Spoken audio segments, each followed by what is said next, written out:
Welcome, guys. Welcome. We're going to be looking at Quasimorph again. I've played this every so often. In fact, any excuse to play this game, I absolutely love it. And this is Quasimorph is a game that is basically you're playing it in the solar system, in the different asteroid belts. At the moment, they've built it out to Jupiter and fleshed out Jupiter in this particular update. So there's been a major update. They also sort of keep on adding in more quality of life things into the game as well, and also just much more immersion with the way things actually sort of develop. Like even I tested this yesterday. This version only just came out. When was it? On Saturday, I think. Friday or Saturday. So it's only been out for a couple of days, and it makes a massive difference even just in the in the early missions. So very excited to be able to look at this game. Anyway, we've got the news is at 0.9.5. So the game is still in early access. There's still more quality of life things that the game really does need to sort of have it sort of really thumping along, but it really is such a great game. God, it's good. Like for what it does is just amazingly good.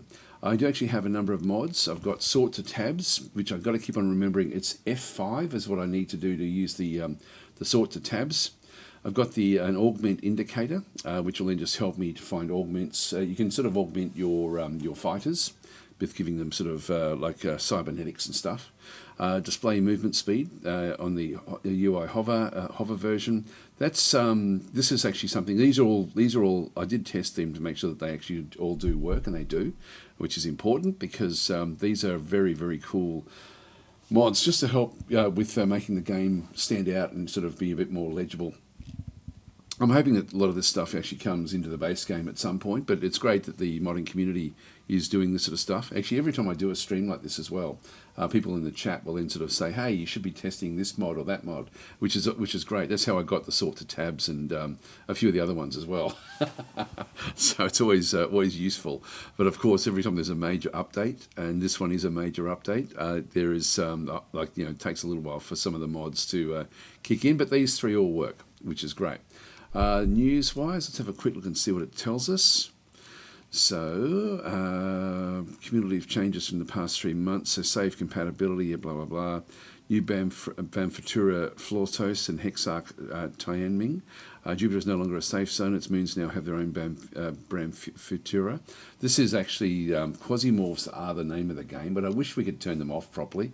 There is a way to sort of minimize them. They make life quite difficult when you're actually fighting in different locations. The Mars location doesn't have any, and you generally sort of start there. Joining a struggle for control over the solar system economy is Hexarch Tianming, a faction known for its strict discipline and willingness to exploit all available resources, including bioreactors. So there's a new faction essentially coming into it. Story missions and 2 endings. So 4 new story missions for the civilian resistance have been added, leading to 2 different endings and permanently shifting the balance of power in the solar system.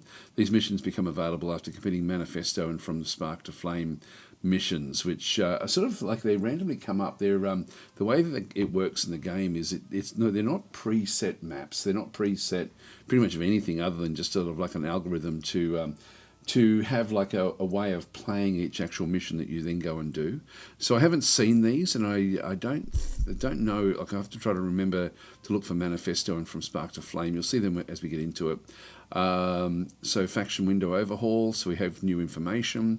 You can now track story mission requirements. Okay, that's pretty cool.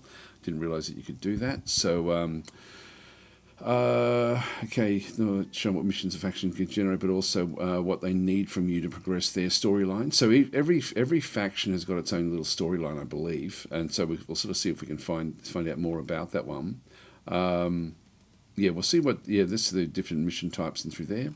UI updates, so tooltip rework to get more concise. Medical items show what damage they can now heal, which is great. The top right corner of the item display window now shows a much needed upgrade, how many are needed to upgrade Magnum. Okay, we'll have to look at that one there. That's actually, actually I have seen that when I was testing it yesterday, which is good. Augmentation department, management department, and control of minor corporation. So we can actually take over the corporations ultimately, which is sort of like long term. First version of our random event system is live. Blah blah blah. So this is the reason to maintain good relations, that might send you gifts. Okay, that's pretty cool as well. Balance changes, I won't go through all of those. New items, so some new weaponry, new maps. I'm really liking them, new maps actually. Room presets have been restructured and expanded. They now depend more on the station type than planet, so expect more visual and gameplay variety, which actually really, like even just, I played it for a very short period of time yesterday and was really taken by just how different it is.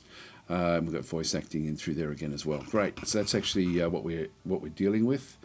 Awesome. Okay, let's just get into it. We'll start a new game. Hi Dapper Fox, I see so many people loving this game, I just can't tell if it's a game for me. Well, hopefully in this session we'll be able to explore how to play it as well as one of the things. Now, I'll show you the game starts. I'm going to ditch what I was just playing a little bit yesterday. I played for about an hour, I think. Just going to do a new save. Now, you've got sort of things like easy, evacuation at any time, weak enemies, increased rewards, and auto saves on each floor. So you do actually have ways of playing the game. Normal is just standard game with difficulty, which is what we essentially will be playing, but we'll tweak it a little bit. And unfair factions hate you, stronger enemies, no early evacuation, operative chips one use only. So there's a lot of different aspects to the game. If we go and click on easy and then click on customize, what we'll then go and see is that it's split into 3 different areas. You've got like just general sort of abilities that you can sort of then go and do, combat in through here as well, and then sandbox modes as to how the sandbox itself will then sort of operate. So you've got things, all these different things actually will then be impacted. So in easy mode, actually that's not easy mode, that's normal mode. If I go to easy and then go to customize, combat, actually that's still not showing it. Oh, hang on, reset to defaults. If I set it to easy, that's the easy ones. So what this one tells us is that in easy mode, under combat, the enemy hit points are only 80% of what they normally would be. The enemy sight range has got 1 less. The enemy damage also does less. Its resistances are less. It's the Quasimoph growth, which is something I'm going to minimise this for our run, like as low as I can make it. And their action points as well. Like so, they have less action points, which means that they're all going to be pretty damn slow when you're actually playing against them. This will make sense as we get into the actual game itself, but that's the easy one. Under general, we have evacuation rules, so you can basically save at any time. Emergency cases on, floor restart on death, so if you do die, you can just replay the floor. We're going to turn all this back to more roguelike, so we're going to go and not have any of this stuff on. Cloning will be instant. Equipment on death will be not lost. So if you do lose, that means you can go in fully equipped. There's a few different things. Essentially the equipment on death, you've got only the backpack will be lost, but not the other units that you're actually carrying. Things like that. So you've got different ways of actually containing or controlling what happens when your character does die. Lose perks on death, lose rank on death, starting equipment. There's heaps and heaps of stuff you can do through here. You've got repair after missions, difficulty curve in through their tutorial. If I go and change these to normal, you'll see there that these flick around a little bit. So if I go back from easy, you'll see that repair after missions, I'm going to keep that one on. That's actually a good one. It just means that when you bring back damaged equipment, you don't have to spend time trying to fix it all up. So under normal, evacuation rules are only when you actually get the or chip. If we get a special, really really valuable chip, we can then sort of call an end to the mission. The difficult ones, I'm guessing, will be, and I wouldn't suggest that you play it this way, but mission done. So you've got like new different things coming back through. So I'm just going to go back to normal. For most of this. Emergency case, I will actually allow that one to stay on. Chip obtained, I'll go in through there. So I'll just go through each of these, but you can really tweak the settings to what you want. And as you play the game, you'll figure out what you do need. Starting equipment will just be on normal. 4 operatives and 2 classes. I'm going to go random starting operatives and random starting classes. That way I don't know what units I'm going to be able to get at the start. Random starting equipment, I think I'll leave that off. I think I'll just leave it on the stock standard. I am going to turn on the repair after missions. Difficulty curve, I'm going to leave that one on. The tutorial I'm going to turn off. Random starting location, I wouldn't suggest you do this unless you're sort of really, really used to the game, because you start off at Mars, and Mars is the easiest location to play against. Otherwise, you could start off anywhere. So I'll leave that with Mars. Under combat, I'm going to keep all of this on 100%, but the Quasimorph growth, I don't want the Quasimorphosis. I don't like it in the game. I wish I could actually turn it off completely. I'm just going to minimize those two, and then the action points, I'm going to leave those on sort of where they are as well. Sandbox mode, I'm going to leave everything on, I think, just on 100%. There we go. So we're sort of playing almost normal, but with just some changes to the combat mode, and we're getting a bit more randomization. So you can really chop and change what you do with the game. So William Chapman saying, I've never seen this game before. Everything about the artwork and the menu, it looks fairly like the characters are in for a bad time. Yeah, well, I'll show you actually when we get into the game. So we'll start the game. So history of humanity, this intro doesn't really tell us anything, so I'm just going to go and skip past that one. So morning, boss. Let's first restore memory after the diapause. During the ANCOM mission on Venus, we awakened a Quasimorph named Zeklin. Now our Quasimorphs are still in our world, which is weird. Quasimorphs are sort of like alien creatures that have taken over human bodies, and when you kill the human, the alien then comes out. So this is sort of like what the game is called. It's not a major part of the game, but it's sort of in the background there. But Zeklin is the main Quasimorph in the game. There's no information in the news that we're involved. Meanwhile, corporates insist that the Quasimorph is a fabrication and claim that Zeklin is a provocation by civil resistance. We're now orbiting Phobos, and we have time to recover. Now, civil resistance, it's funny because they're really pushing civil resistance in this new version. We'll talk about these when we get into the actual game. I suppose on the spacecraft are running low. You need to find yourself some new profitable suppliers on the spacecraft. Yeah, so we need to find some new profitable contracts. We can start working for anyone and make them a dominant power in the system, or we can try to maintain the status quo for the sake of long-term profiting from the apocalypse. We'll start by returning the ANCOM PCPU from our cargo hold to its rightful owners, or bring it to someone else. Also, if you land a mighty blow on Zeklin, there is a chance that he has enemies on Venus, and they will contact us. It's up to you, boss. So let's just go continue. So this is our spaceship. We're in orbit around Phobos, which is one of the moons of Mars. If we have I'll maybe start with this system map and just go through the way that it sort of works. So we've got a spaceship called the Magnum, and we travel around the solar system doing missions. It does take time to travel from system to system, and so you can see down through here we've got from Mercury. We've got at Mercury. There's Mercury itself, where we've got like different bases that have been set up, and so these are the different bases on Mercury. And so when we hover over these ones, you can sort of see this is the flat obsidian, and so FLO is a designation for this one. There's a field camp. Its status is peaceful at this stage. Its owner is civil resistance, and you'll see there the little symbol there.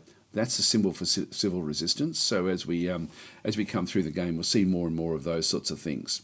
So civil resistance controls that one. Then we've got another one through here. This is a orbital factory. This one is a field camp, a research center, extraction station, training center, network center, and a spaceport. So we've got different locations, and so each location has got its own sort of set of maps. Sort of, like they're all random, but they have like an algorithmic layout.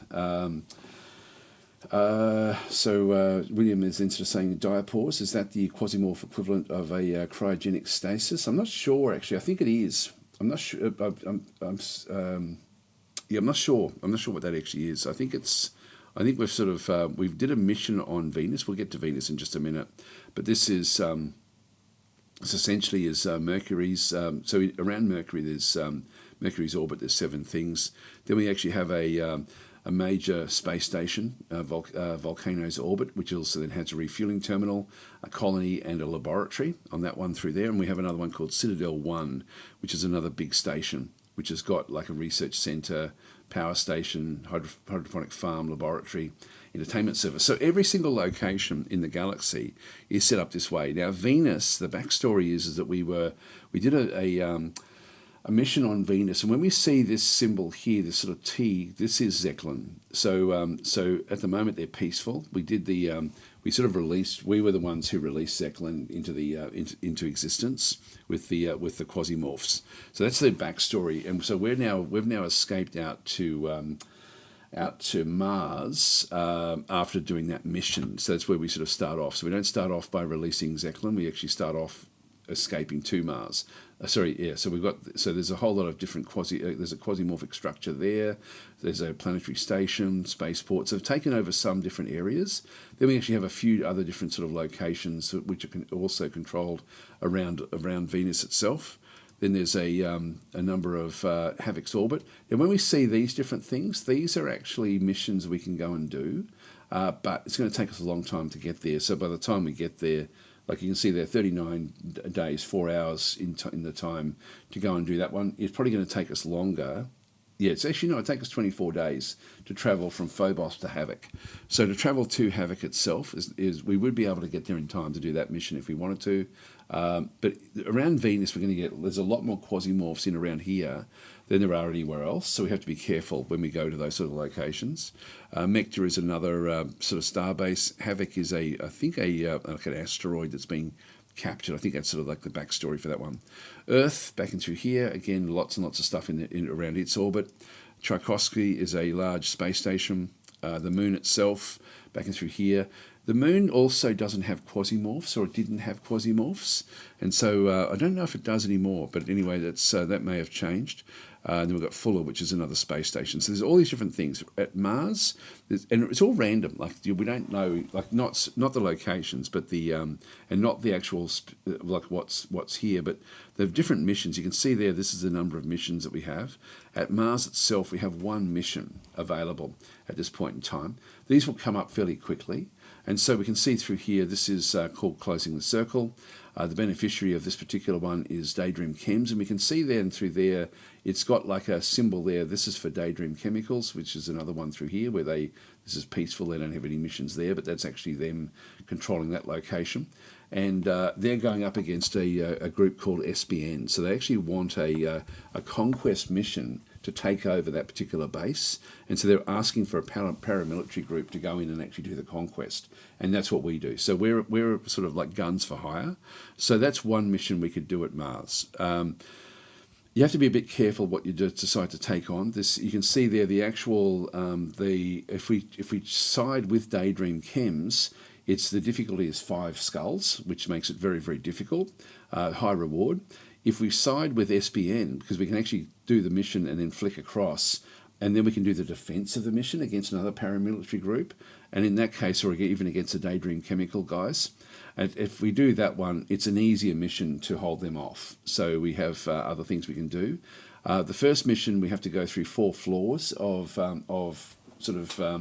finding our way through 4 different floors, whereas the defense is literally just 1 floor, where we just have to kill off the invaders as they come in. So I probably won't end up doing that one. I'll probably just ignore that one completely. Phobos and Deimos don't have anything else. Then we actually have a whole lot of different asteroids. So there's different, like there's Ceres back and through there, Werner. This is the asteroid belt. There's heaps and heaps of asteroids which have only just sort of come back in. Jupiter has now been opened up in the game, so we now actually have Jupiter. And Jupiter, I think, is where the new group is. So that's NCOM. Tianming. Tianming is a new faction which has actually just come into the game in this update, and so you can see there's a lot of Tianming locations back in through here as well. And so we've got Jupiter, we've got Io, Europa, Ganymede, and Callisto, and then they haven't. This is what the scope of the game will be when it launches. So they haven't built yet Saturn, Minimus, all these different other locations in through here as well. Uranus, Neptune, Triton, Pluto. So there's a lot still to come in the game. In fact, it looks like Hecate hasn't been actually done as one of the asteroids yet either. So over time they're just slowly building up these different locations, but Jupiter has now been added into the actual into the game itself. So a lot of this sort of stuff with Tianming. So what this is each location. This is actually a communication center, and we can see down through there. It's got the required items, the items that it likes to sort of import, and then it has produced items, which it can then sort of make and then sell. And so we can sort of see there the cost of these sorts of items, and sort of like whether they're going up, going down, things like that. So we can't just go and buy things because we're sort of like a pirate group as well. So we're not really friendly with anyone. Let's talk a little bit about that. So this is actually we can travel anywhere we like. That's on the opposite side. That's going to take me 110 days to get to Jupiter. So that's really not where we want to be. If I just go back out, I'll just go back out from the actual mission itself. So we're in orbit around Phobos. That's Mars, back over through there. So no missions. These will crop up even while we just sit in orbit. Like there will be missions that will appear and change. That's the system map. Our spacecraft, this is the HIS Magnum control screen, blah, blah, blah. So what we end up having is we end up with we've got a cargo hold with a whole lot of stuff in the actual cargo hold. I do have a mod to help me sort the cargo hold. I'll talk about that when we get to it. So I'll just go back out from the cargo hold.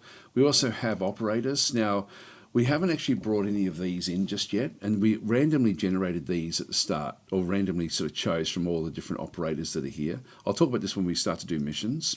This is the actual Magnum itself. If we can update something immediately, there'll be a little plus. Otherwise, it'll just sort of show other different bits and pieces. Now, we're going to be wanting to upgrade this over time if we sort of play for any length of time. Like we've got a hangar bay, we've got engineering, research, cloning, navigation, and the one thing that we have here is supply. So if I go into the supply system and go to upgrades, you can see there that we've got like major centers. This is like scavengers and recycling back and through there. But the one that we can actually do immediately is the conveyor. So we start off in here. And so this one improves the Magnum's crafting capabilities. And so at the moment, its number of slots is 1, and we can just use a welding machine. If I go and click on that one, it says production of the conveyor will require the following items: 1 welding machine, which we happen to have in stock. So we've got one. So it's 1 of 1. Yes, bang, done. Now we actually can then open up the next lot of stuff. So we can now start to produce different items on the ship by adding that one in. Modern machines, assembly acceleration, or equivalent calibration. So this one's going to allow us to build things faster. To get that one's going to be 3 welding machines. This one here is going to take 2 of some other slot, which I can't recognise what that one actually is. So if I just go and close it, I can then sort of go through the actual ship itself. This one here requires a couple of switchboards to then be able to get the monitoring. We'll require so production of monitoring will require that particular one. So this will then give us the, when activated, creates an additional random mission in the current system, which would be fairly useful. So if we can find ourselves 2 of these switchboards, I can then do that upgrade. So upgrading the ship is very, very important. Just go and that's supply we'll go to next. We've already done that one. Navigation, then we go to engineering. So engineering, we've got 2 starts in through here. We actually have an arsenal, so it allows modification of armor parameters for item chips. Again, it's going to require 2 armor containers to go and get those. And we can find these on missions as well as trade for them. And then weaponry, the number of projects in through here. This is going to require 2 weapons cases to be able to go and get those. So we don't have any of those in the ship. We'll just go to research next. So under research, we need to try to find a couple of research stations to go and get those. You can see there the value, 160 sort of credits to go and grab one of those. So production of the classes will require that. So that's sort of where we have. And then we have, it has then a different sort of tech tree that then sort of goes back through. The hangar is important. And this is probably the one that I really want to focus on. Capsule. Allows you to summon a capsule to evacuate items from a mission to Magnum. Now, I really, really want this because this is going to allow me to go and get the most valuable things while we're in mission and bring them back to the ship while we continue on the mission. And so to get those, we need 2 management units. So that's the one that we're actually going to be focusing on. So we're going to try to find these if we can. So I'll try to remember that management units is what we need. So anyway, that's the ship itself. So it sort of allows us to then help, as we sort of do the paramilitary stuff, we can then do different things in the actual ship itself. What else have we got through there? Conveyor, yeah, sort of producing. We've now activated the conveyor belt, which allows me then to do some crafting. So depending on what we have, so we only have 1 empty slot at the stage. As we do upgrades, we can do more. But if I go into the empty slot in here, I can then go and say, okay, look, what I really want to have is I want to be producing this chick synthetic chicken, which is like food, or moo synthetic beef. But to do it, I'm going to need to have plastic, and I don't actually have any. So I don't actually have any crafting components. There's some things I can build. I could build, for example, a first aid kit, because I do actually have bandages, I've got splints, and I have antibiotics. So it's going to take me 18 hours to grab one of those. Let's just go and start one of those off. And how many can I do? I can do 2. All right, we'll start production. A first aid kit is much better than these things individually. So we'll just start production through there. Can I do other things? Yeah, I can actually. So I can queue things up while I'm actually in here. So I can actually go and get sorbent, which is so I don't need anything actually to get that. So for that one I need gunpowder. Yeah, there's nothing required for that one through there. You can see there that crafting different things, like for example, that's the engineering repair kit. There's nothing in here that I can craft that's going to help me build the ship. So it really is just sort of expendables. So that's set to all at this stage. But if I go to look to craft, an actual weapon or melee weapons, I can do different things depending on what I actually end up having. So plastic and a long blade will then allow me to then do a claw army knife. So, which is actually the main weapon that I use when I go in and do the missions anyway. So anyway, that's sort of where we are with production. So that's the ship. Let's go back now and talk about sort of like the stock exchange. The stock exchange is, again, all of the different entities that are in around the solar system. So we've got Zeppelin back at the top through here. And so this is their mission, to obtain the PCPU with classified data. Now, we are the ones that still control that.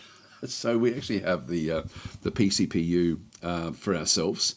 So the mission that we did was, I think, for SBN. I think it was that, or either ANCOM or SBN. Anyway, that's what they're trying to get hold of: obtain the PCPU with classified data. That's their mission. There's the Quasimorphic Legion. So these are the Quasimorphs, essentially. They don't actually have any missions. You can actually help them and do missions for them if you're wanting to. You can decide what you want to then go and do.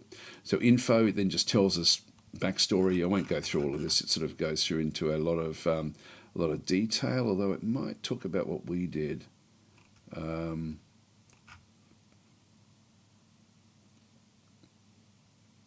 no, that's nothing much. Yeah, so there's a backstory where everyone is sort of involved in different aspects. They have their own technology, so these are sort of using like Aztec style weaponry, etc. And so as they increase their tech levels, they then have different sort of unlocks going back in through here as well. Then they've got these, we can subscribe to them, which means that we're looking for missions either for or against them. So I'm not going to worry about those. ANCOM is a inner right consisting of 9 members, voice of the right, system scale publisher, a research corporation, and so describes itself as a publishing business. But essentially, it's sort of like a they're all big deals. Now, what does it want? This one here obtains the PCPU. So and we're the ones that I think we've got that in our stores. Realware back in through here. They've got a couple of defensive missions where they're sort of defending these guys. If you have a bit of a look, these are development and production of weapons, training and security personnel.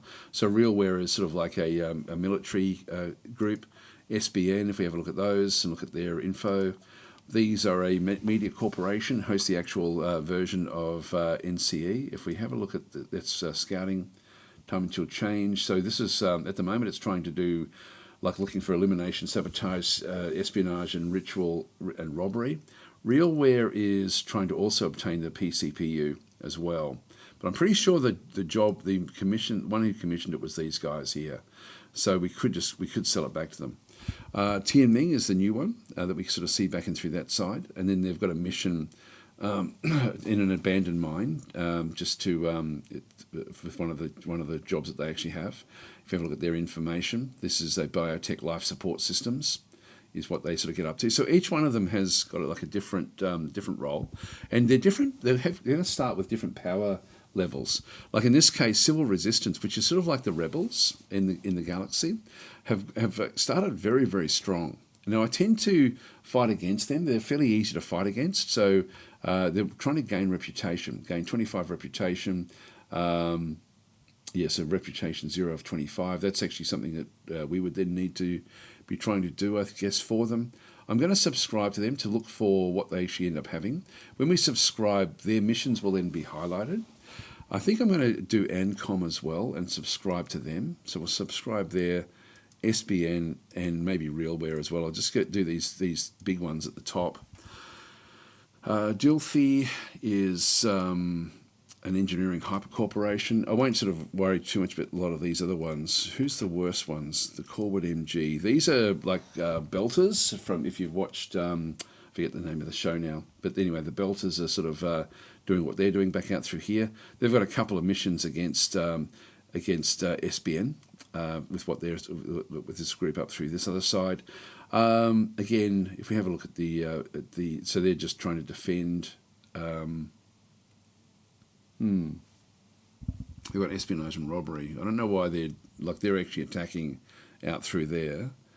Planet Bridge is also not all that strong. They've just got defense, the scouting. So these are the different missions that they'll actually give you: elimination, sabotage, espionage, daydream chems, expansion. So they're looking for conquest missions as well. That's the one. We might just go and do this one and actually go against them. So the victim is SBN. Let's go and help SBN out with this one here. So we'll sort of, and so Daydream Chems is the one coming through. They are a chemical and pharmaceutical industries with what they're trying to do. And so they're trying to expand their operations at this point in time. So let's go and do that mission. We'll just go back out. Oh, sorry, that's the different groups. Then we have the different pieces of equipment. So if we have a looking for those management units, is that's Darknet unit, management unit, back and through here. So this sort of goes and tells you what the where the manufacturers are, but we have to be friendly enough with them to be able to go there. So at Mercury and Earth, SBN do actually manufacture these equipment. So if we can get friendly with SBN, we should be able to then sort of buy them. So that would be useful. And so the management units that's sort of how we can sort of then try to access those. This then tells us how we're going. This is actually just the bits and pieces as we sort of go through the Magnum. Anyway, let's go back out. We're going to go to the system map. We're going to go to Mars. And we can see now these are highlighted because like this one here is not. Vesta is not something we've subscribed to. But these have all got, like SBN is something that we've subscribed to. And I don't know if we subscribe to Planet Bridge. Yeah, Realware we're subscribed to. Anyway, let's go and do do this defense for SBN. So we're just going to go and start travel. This is going to be there in 16 hours. We'll leave it the way it is. So we now travel to Mars. Roger. Out. Your guidance has converged. You're looking good. Roger. In. All right, so when we get here, we've got gain 25 reputation. This is actually what they sort of want us to do. These are missions we can then go and do. Scouting, 30, yeah, that's okay. Obtain the PCPU with classified data for those other two. Anyway, let's go in and do this mission. So we'll actually see how there's now another mission that's come through, where that's a much easier mission. We still actually have 33 days to do this mission here. This is closing the circle. This mission here is Cold Toys. And so we've got Grasshopper Technologies against ANCOM. So we've got espionage and then we've got infiltration down through there. I think what we'll do is let's do the ANCOM mission because we want to be on their side. Let's go and do this one to start with because it's easy. It's an easier mission. I'm going to change it from going from the Grasshopper Technologies against NCOM to NCOM infiltrating against Grasshopper Technology. So we're just going to switch it around. So we need to eliminate all the infiltration teams, and this will be over two different areas. So recently, Erebus Sky City has been the main centre of operations for NCOM. It learned that Grasshopper Technology was preparing an espionage operation on this station. The target will be the PCPU of a chief manager. If the device is stolen, NCOM will have to redo all operational and strategic plans. If we want to receive the reward for this contract, we must eliminate all infiltration teams, which will come for the PCPU. So we have to just go through and actually kill everyone. So the first thing we need to do is actually set up our agent, our operator. The operator are clones, so we clone them as required. Like if they get killed, we just basically build another clone. So we just go back in. The clones that we start with are these different guys in through here. They've all got different skill sets. So in this case, usually the very, very bottom one is sort of like the thing that really sets them apart. But also I like to look at their strike accuracy and their ranged accuracy. And so Kenzie Yukio is got 100 health. Melee damage is going to be between 5 and 10 if they're just using their fist. Critical damage there of 170% if they do critical damage. Strike accuracy 60%, which is pretty good for hitting with a knife or something. The ranged accuracy is 40%, so not great with a gun. Dodge chance 40%, which is pretty high. Starvation limit 1600 kilocalories. So I'll just call them calories. Essentially, is the limit of starvation. This is actually as you're going through, you're expending calories. Sight range 7, which is good. The pain threshold limit of 12, and weight affects dodge by negative 50%. So the less weight we're carrying, the faster we can dodge. So we can actually get even more dodge. So this is a melee fighter. Victoria has got, in effect, go straight down to where the strike accuracy and range accuracy. She's slightly better with the range. Her dodge isn't as good. She has better starvation limits. Her weapon range is +2, so she can actually fire at longer range than the others. Her health is a bit lower. So she is a ranged fighter. Percy has got better strike accuracy, not very good dodge chance, but his resistance is all a +12. So this one's a bit of a tank, so more of a tanky type unit. And then we've got Mirza back in through here, where we have this one here has got like a heap of for starvation limits, fairly average for both strike and range. So it really just doesn't use up a lot of the food essentially as she's walking around. I'm thinking we either go with the sort of like Kenzie Yukio, who is going to be more of a like a ninja sort of style, or we go with Percy, more of a tank sort of style. I think we'll go with the ninja, and so let's just go. That's like I'm just calling him a ninja. Empty backpack, no class. If we go, we'll have a look and see what the classes actually are. So when we bring him in, he starts off as a rookie, so needs experience capacitor for rank increase. So he will gain ranks over time. So he comes in basically at level 0. There's no implants with him, like there's nothing going to be implanted into it, what he's actually got, so we don't have to worry at all about that. We'll come back to that one in just a minute. That's his name, that's the one through there. We need to select a class. Now we do actually have Eclipse Blades, which is ideal for him, and then Trifton's Elite. We can have a bit of a look to see what these ones actually then go and do. So this is heavy weapons. Shooting a weapon grants 4 experience. The Grenadier, so grenade damage. So each grenade thrown or damage launched or shot grants 20 experience. So we get a lot more through there, but the grenade damage goes up as well. This one's got less scatter, so it does more damage again. This is pain immunity, so this one actually will give stabilizes all wounds. Getting a wound activates the trigger. That's actually pretty cool. So that sort of allows us to keep the what we're doing sort of fairly level. The weight affects dodge. Now that's the one that we've already got that as part of the one that we already have. We've got stationary defense, so this one here is deploys damage, but this is not who we want for our guy. Incoming damage -5%, last bullet. So this was a random one that was chosen for us. So Eclipse Blades though has got the same evasion master, so if weight affects dodge, back up through the top there. But we actually have athletics, so this is sprint affects accuracy by minus 20%. So each turn of running gives 1 experience. So when we're running around, and we'll be doing that a fair bit when we're doing combat, that will then sort of allow us to get a bit more experience. The dodge chance goes up by plus 10, so we do get the when an enemy misses the character, that we gain 5 experience. So every time we actually are shot at or anything like that, so we can almost push our luck a little bit with this one. And so dodge chance plus 10% there again as well. Knife fighting, so strike accuracy plus 5%. Each hit from a melee weapon gives 10 experience. This is ideal for the sort of person that we're looking for through here. Cannibalism. This one here, melee damage goes up. Eating human meat will activate the trigger. So, and each trigger activation gives 20 experience. So activation costs 50 hunger, and the cooldown is 30 turns. Now, cannibalism is something. We'll talk about that when we get into the game. But these are sort of like these are clones that we make as required. Carnage, so all damage plus 50%. Melee killing an enemy activates the trigger. Again, it's all melee. And then we have taste of blood. So we get regeneration plus 1. So getting a bleeding wound activates the trigger. So if we do end up starting to bleed, we actually regenerate fairly well anyway. So that's sort of very, very helpful. We're going to select that class. That's ideal for this particular character. Now we have to select the equipment that we're going to go in with. Now when we go to the equipment, I'm running a mod that sorts out the equipment for me if I press F5, because there's a lot that we can sort of see in here. This is all the equipment that we've currently got in the game.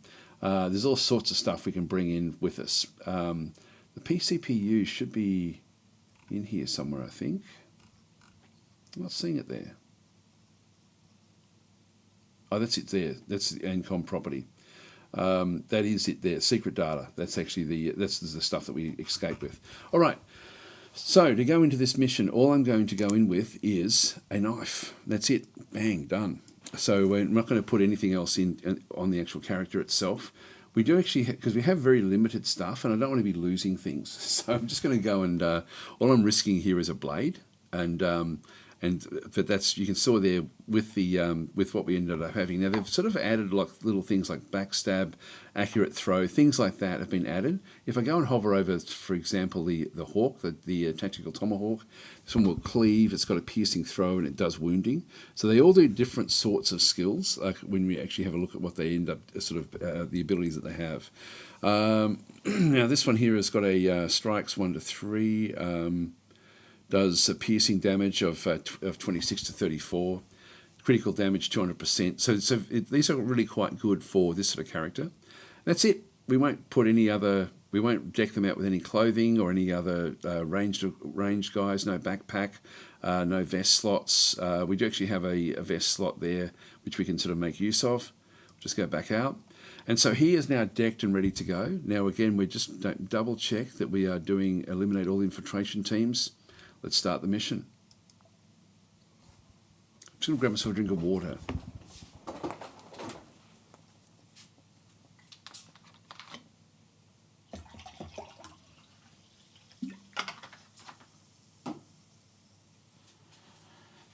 Okay, so our opponents are colleagues from PMC. Their HIS is hovered nearby, so their ship is nearby. Surely they know where so they're also a paramilitary corporation. Surely they know where the PCPU is located. Of course, we are not informed about this. It's necessary to prevent infiltration into Rebus Sky City by destroying all infiltration groups.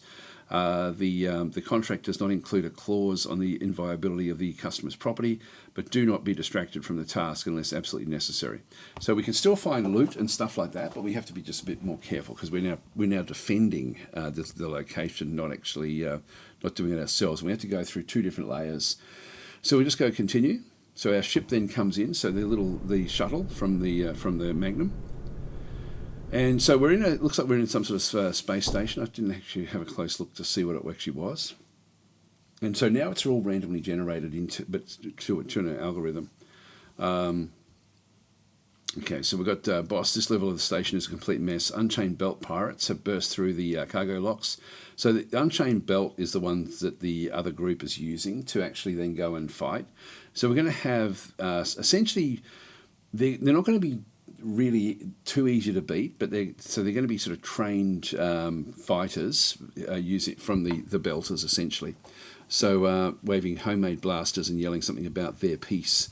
They've already destroyed the warehouse terminal, and their signatures are crawling through the ventilation, looking for our positions. If we don't crush them quickly, they'll dismantle the station for spare parts. So we sort of, so essentially that's what the backstory is. Now it's turn-based. I can sort of right-click to have a look around and just sort of get a bit of a feel for what's around me. There's a door over there, for example. There's nothing there, nothing there. There is actually barrels that can explode. We can get fuel from the barrels if we needed them. And then there's more down this other side. So this is our character. We don't have any clothing. We don't have any, all we got is the blade at this point in time. So I'll just read a few more of the comments here, guys. Sorry. So Shimzara saying an oops moment. I'm not sure what that one was for. I'm Caffeine Friend is saying, is Five Skulls difficulty hard? It seems hard. It is, but the difficulty will scale up slowly over time. We've got that one sort of set to happen, the way that this then work. Holy Dude saying, love this game. Do missions with a high technology possibility. Yeah, that would be good. You're always playing something interesting looking, says Pajamas. Yeah, this is a great game. I love this game. I'm actually even in the credits. I saw that the other day because I play it so much. Hi Tenru, how you going? Underscore is saying this game seems kind of cool. Should I get it? I love space games. What's the story of the game? It's not a space game. It's more of a paramilitary infiltration game, but with random. Every time you play the game, the maps are all randomly generated. And Raven Sword saying this game looks interesting. It's very, very cool. Looking over on YouTube, I've got Sparker saying, been trying to play, I've started and restarted 8 times now. I feel a lot, it feels a lot harder now. Whereas because I'm rusty since a couple of months, yeah, it is different. The characters move faster, but the mods that I'm using one that tells me what the movement speed is, so I don't actually have to go, I'll show you that when we actually get into it. So I'll sort of talk a little bit about how that all sort of works. Dapper Fox was saying when I was talking about the belters, yeah, the Expanse. And so we're up against the belter pirates essentially in the Expanse in this particular mission that we've got. And each faction you play against will have a different sort of theme about them. So some of them will be construction workers, but in this case we're going to be essentially dealing with space pirates. Hi Silas, how you going? Dapper Fox is saying, glad you went ninja. Does anyone know how the game plays with Steam Deck controllers? It's more just that you're essentially what we're going to be doing is clicking where we want to move to. But I'll talk about what we see on the screen here. It's not that difficult to sort of see what's actually going on with it. You better go and saying, you play this too. I watch your Distant Worlds 2 videos. Quasimorph, Stone Shard, yeah, Star Valor, Rogue Trader, Gal Civ 4, Distant Worlds 2, Falling Frontier, yeah, best games. There's a lot there. And Battle Brothers. Yes, well, looking forward to Menace, which is the new one that the same devs are going to be building very, very soon, hopefully. And Star Sector modded, there we go. So Jacobson going on a space station with just a knife, mad lad. Not really. As you'll see, it's a good way of playing. It allows us to go in with nothing and collect a whole lot of stuff.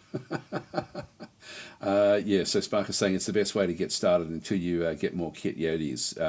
If you die, it's only a clone, and also it's only a knife. We lose the knife, we lose the clone. But we can always make another one. So that's essentially, that's why the game is not about individual characters that matter if you lose them. They are expendables. Hi Louise, how you going? And Mike. Sabitha's guy saying if the clone dies with good gear, you lose it. You can set it up so that you do get it back. But in our case, we've told it to know we lose it if that happens. Having said that, if you do a mission and you do lose the character and lose the mission, there is also a setting to get like a bit of a free kit, which we've also got turned on. So even if we lose, we're going to be winning.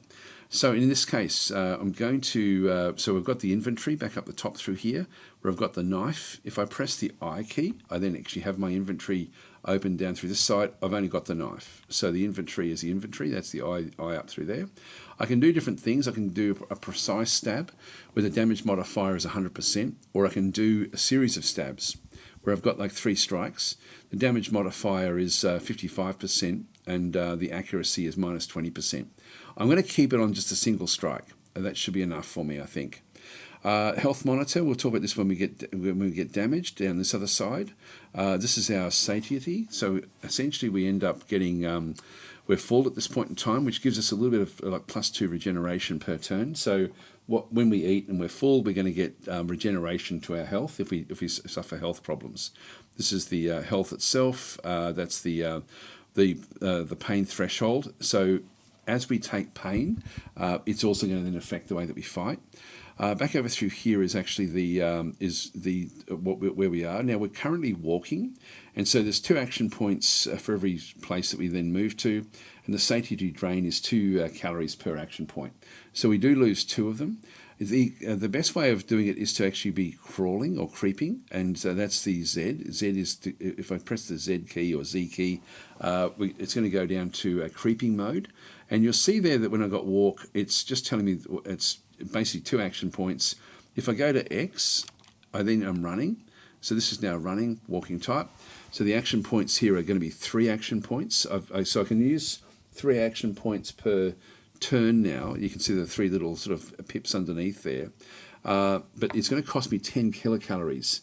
Overall accuracy is only 80%, and the inventory actions are not available. So we can't interact with our inventory when we're running. So if I press the Z key, I go back to walking again. So again, we've just got the 2 action points. And if I go down to stealth mode, you can see there that it's just 1 action per turn.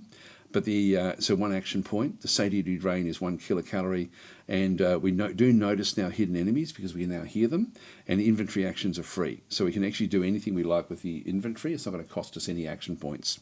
So that's actually important for us to sort of then get to know. So I'm going to keep in creep mode, in stealth mode, because I use less. We've now lost one satiety. So we're going to, every time we do an action, that's going to go down.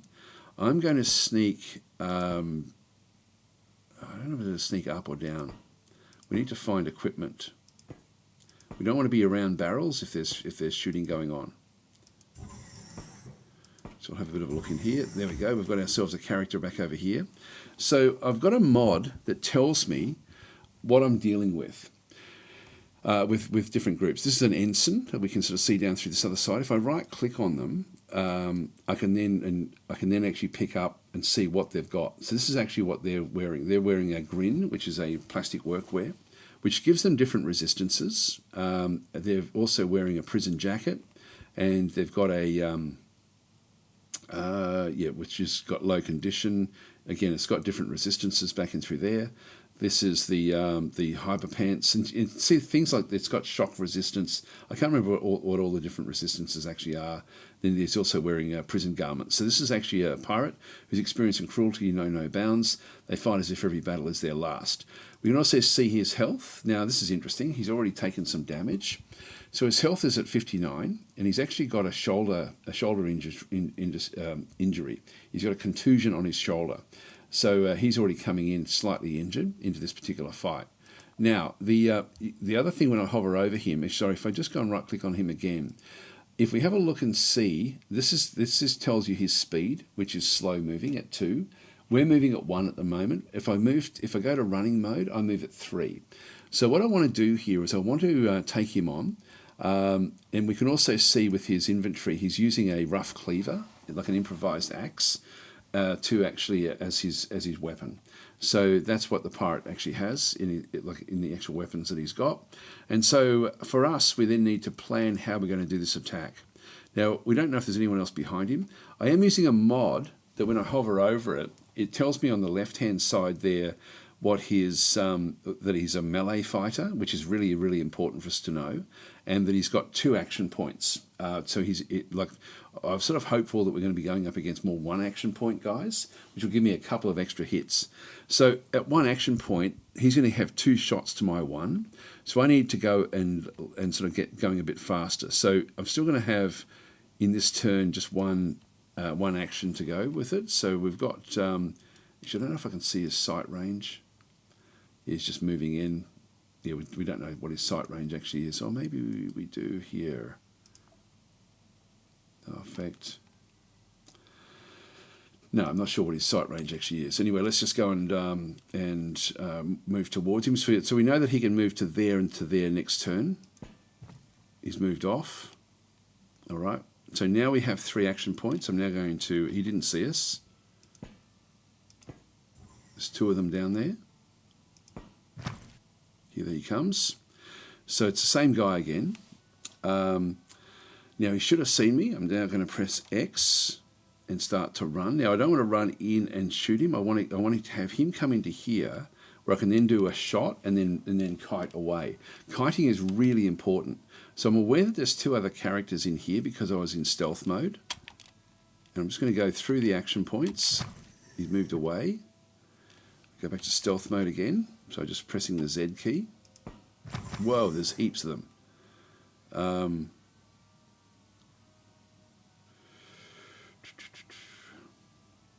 All right, just going to stay where I am. I don't know if they can even walk on that. That one's moving at 2 as well.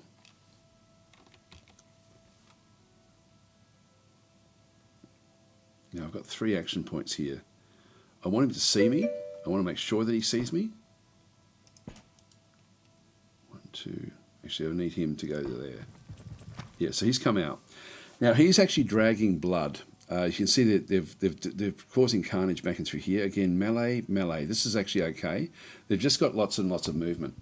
So we now have 3 shots, three actions because we're running, and we kill him in one go.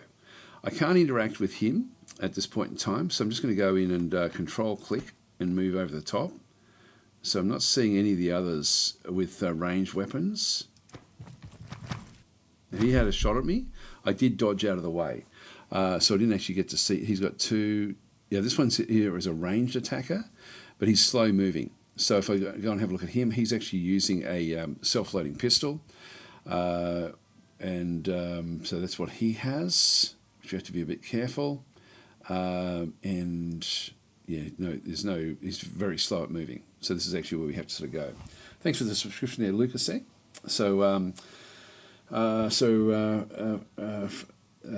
Freak Frag is saying, hello Daz, I don't understand the red label absentia, etc. What do they do? The red label absentia, where's that? I'm not even sure where that actually is.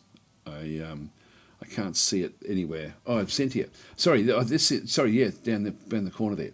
This is the Quasimoph abilities, and at the moment they're completely gone. There's no chance of having Quasimorphs come into this particular fight. So this is just not going to happen for us. So as we do carnage and as we do damage, in some locations the Quasimorphosis can start to increase. So as we do different things, it can become more and more prevalent that there'll be items changing into Quasimorphs.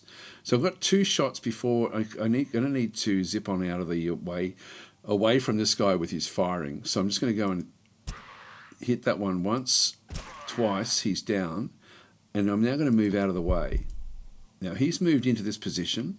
I now have 2 more shots against him, so I'm now going to move in again. I've got 3 actions per turn, so I move in, and he's down as well. So we're seeing a whole lot of pirates in here.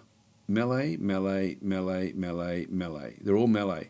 They're moving at 1, that's moving at 3. This one's moving at the same rate that we are. See the little exclamation mark? He's now seen us. Let's have a look and see. Looks like he's injured as well.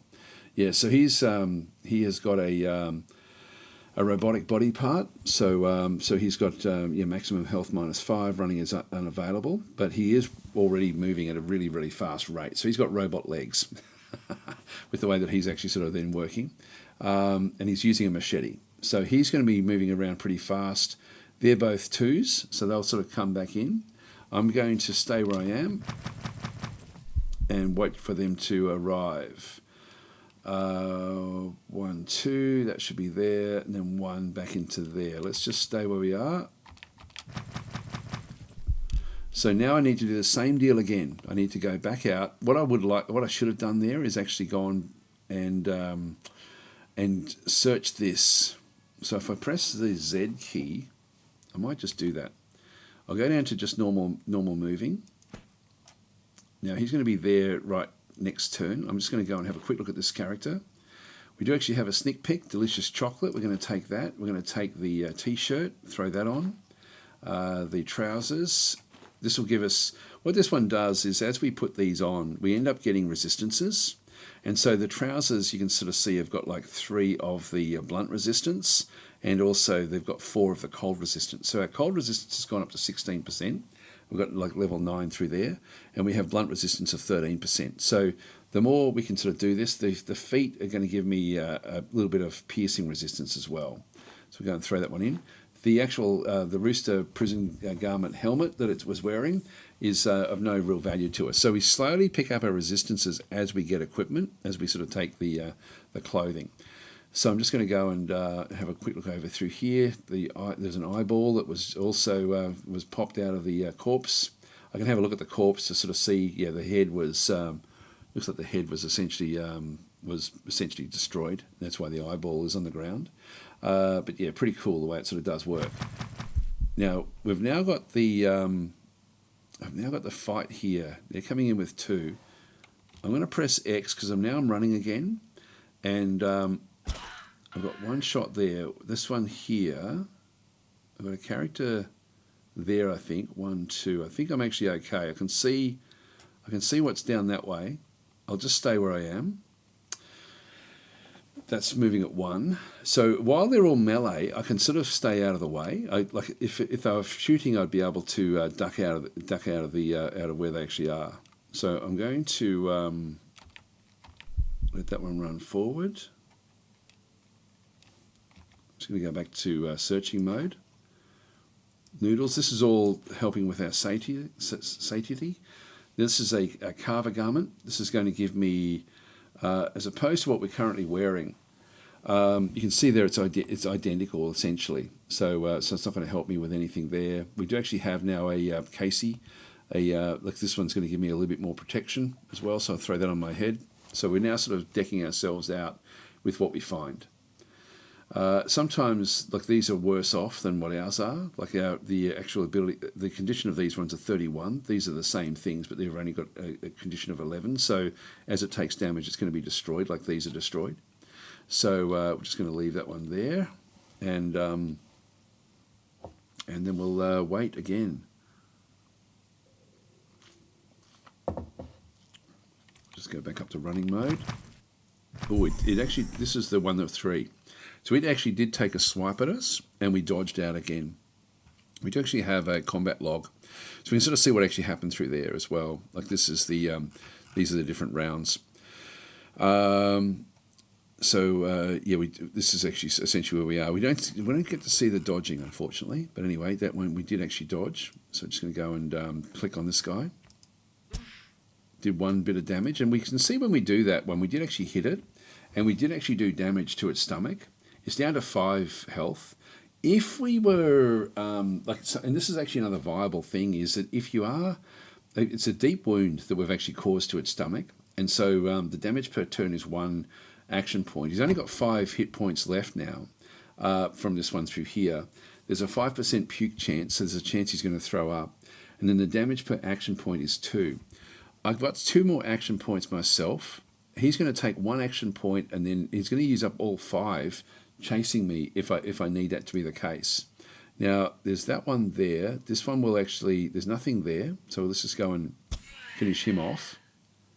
I'm not seeing anyone else. Let's just leave it there. These are coming in at 2, so 1, 2. They'll be there next turn. So by doing this, we go through our food very, very quickly. Now, we saw there when we're fully full, the regeneration is +2 per turn. We now only have 1 per turn. But we've taken no damage because we've been able to dodge very, very effectively. In fact, if we have a look at the class, this I think is going to then sort of show us what we have. Yeah, dodge chance is 47% at the moment. So we do pretty well with dodging. They've also, you know, their accuracy is also takes into account what it does do. Oh, that was a range guy. Didn't even realise.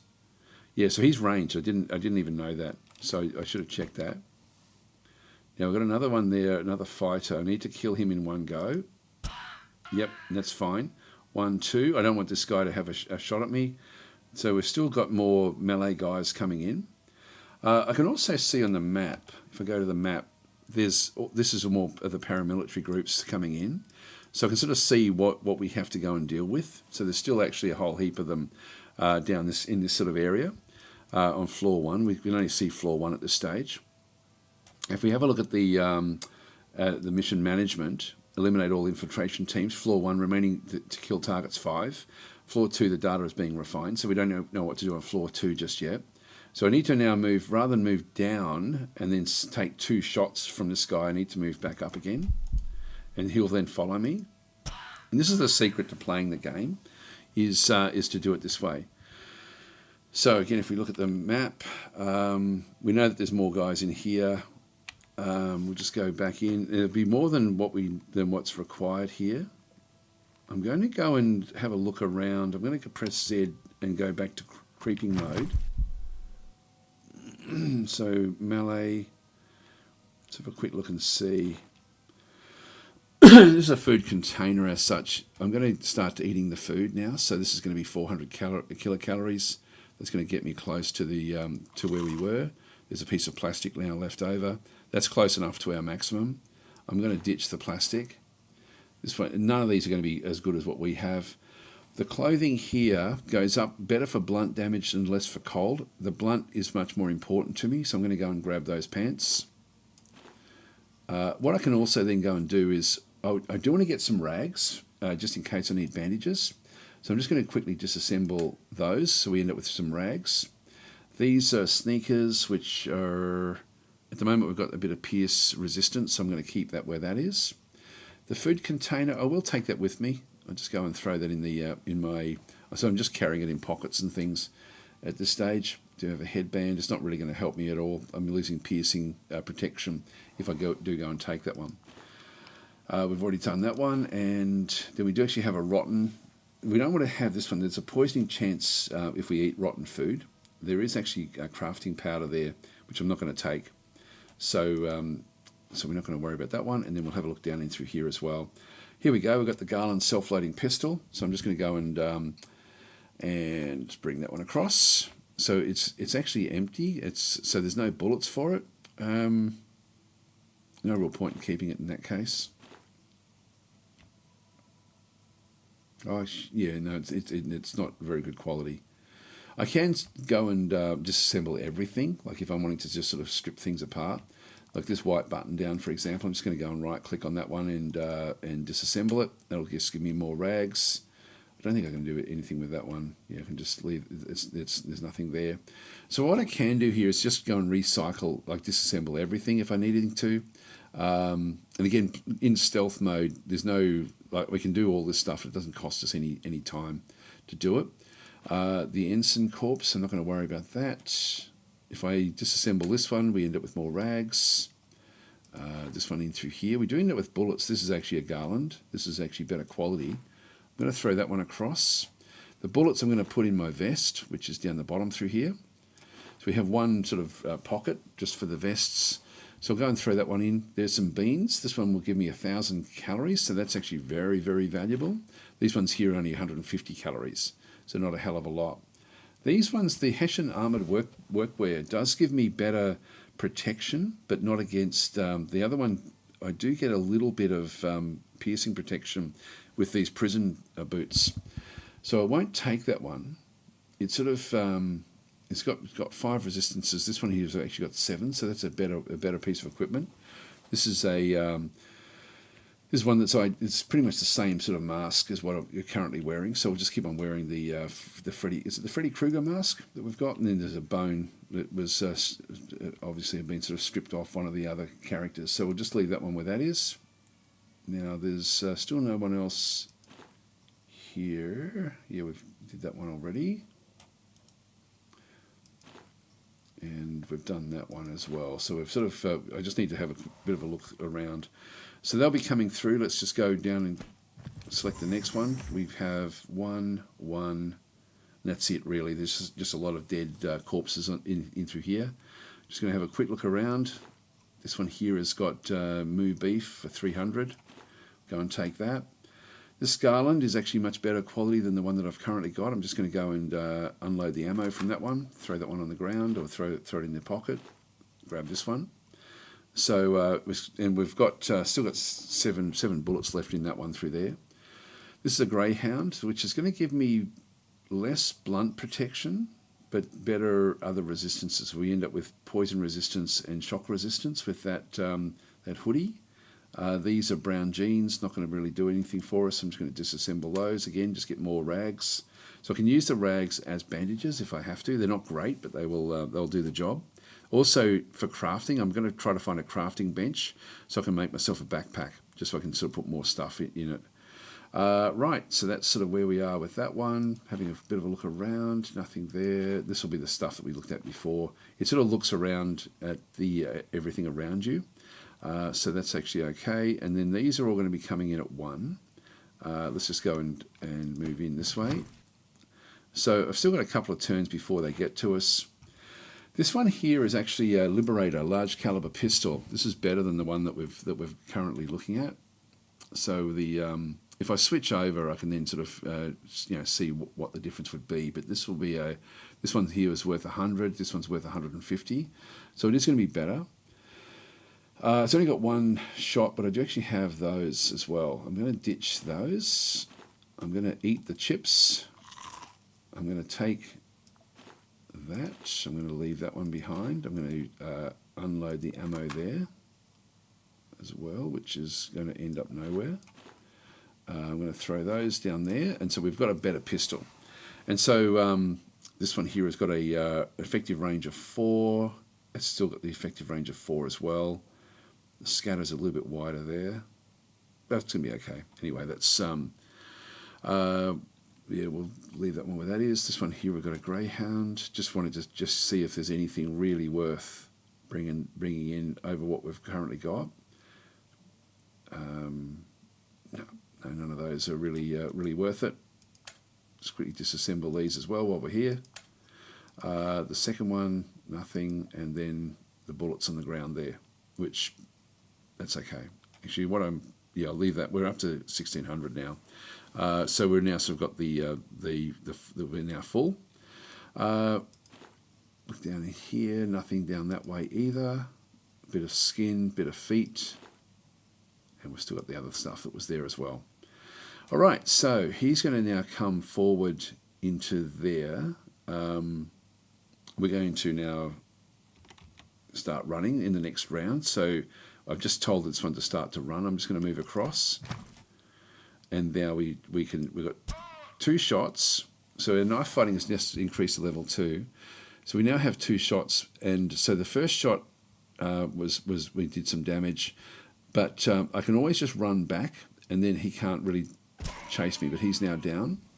Have a quick look behind us. He's a long way off. Just go back to crawling mode again. Just see if he's got anything here worth grabbing. Not really.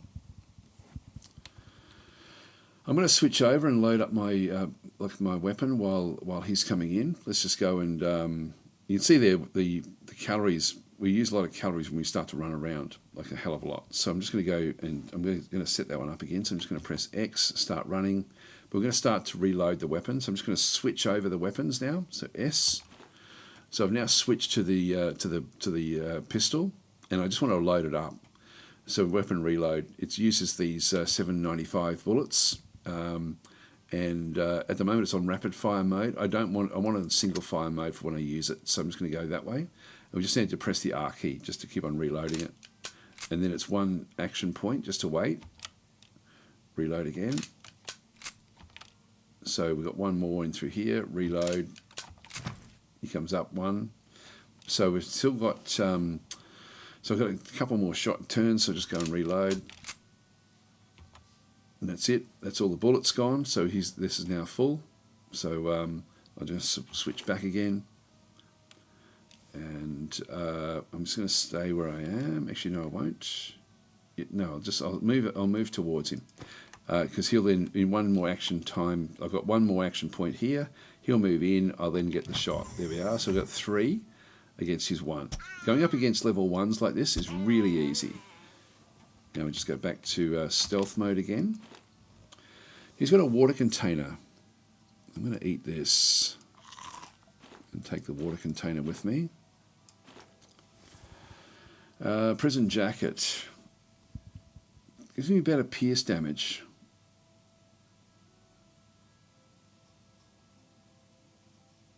take that. We'll disassemble that as well, just for more rags. Alright, so let's go and stealth our way through now the rest of where we actually are. When you walk through blood, actually there is now other units down in here. There probably won't be much for us to really have a good look at.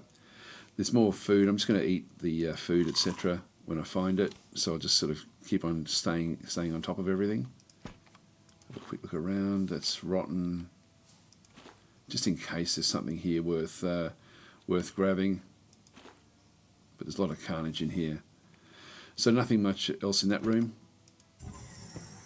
Actually, I'll just have a quick look at the map. Oh, sorry, through here, eliminate all infiltration teams. Floor 1, remaining to kill targets 5, so we still have 5 that we have to go and kill. So we'll go back to the map. Yeah, so we've got, they're all over here, 1, 2, 3, 4, 5. So so Jane is sort of telling us where things actually are. When you see a closed cabinet, it means there's something inside it. These are handyman workwear boots. Sorry, handyman workwear pants, which is, these have got 7, these have got 10 resistances. So this one is better overall. So I'm just going to go and throw these on. Throw them back in there, and we'll just go and disassemble those as well. We're up to 16 now. So we're getting better and better resistance. So we've now got 11 blunt resistance, we've got 11 pierce resistance, 3 cut resistance, 8 cold, and 3 shock. So we're decking ourselves out quite nicely. That's why you don't need to go in with anything, as long as you sort of look after what you're doing. Now there's someone up in there. So we're finding there's other groups in here as well. I'm just going to go into normal mode. We have a melee fighter at level 2. He's seen me now. So he's still moving at 2. 1, 2. He'll be sort of in front of me. So I just want to go and press X. Okay, he's down. Back to stealth mode again. And then we'll check him out. We'll eat that. I should grab the other bullets while I'm sort of around the different places. Now, if I can find like a bench, that would be useful.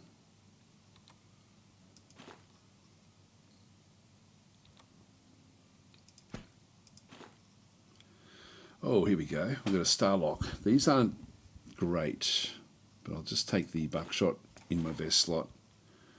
I don't know if I can get... Yeah, I can take 2 of those as well.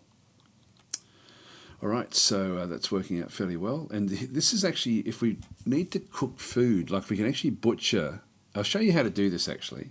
So if we go in and have a look at this character here, the actual character itself, we can start to... Because I've got a knife, I can start to slice off the arms or the shoulders or anything like that. So if I go and actually slice it, when we slice it, we'll now see that there's actually a piece of skin that came off that one.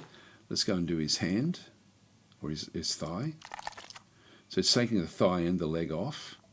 And now we've picked up a piece of meat, a raw piece of meat. But this one we get Now if we're at a location where quasimorphosis can occur, this will actually then sort of really bring it across. At this stage, this will be 300 kilocalories. And there's an infection chance here of 20% if we do go and eat just raw meat like this. So this is the stuff that we've actually chopped off. But I can take this meat, and if I find one of these ovens, I can then go up to the oven. I haven't got it with me, but if I go into the oven itself, you can see there that I can actually, if I put a piece of meat in there, I can fry it and get fried meat, which then takes the quasimorphosis still goes up. The fullness goes up a little bit, but we no longer have the poison chance. And so there's stuff in through here where we can get smoked lard if we go and put in pieces of skin. There's also spiders and things where we can actually make fried spider meat or spider soup. So we can sort of do different stuff in through there. But if we're in a quasimorphosis location, we have to be a bit careful of that. It's pretty cool the way that one does actually then go and work. But there's no other benches. These are all empty. So there's nothing else in this room. Now, see how I'm dragging blood everywhere? I don't really want that. They will follow, the units will, here they come. There's a heap of them. Let's have a look at the map. Yeah, they're actually moving through now. They're moving off. Still got 3 there. That's a ranged at level 2.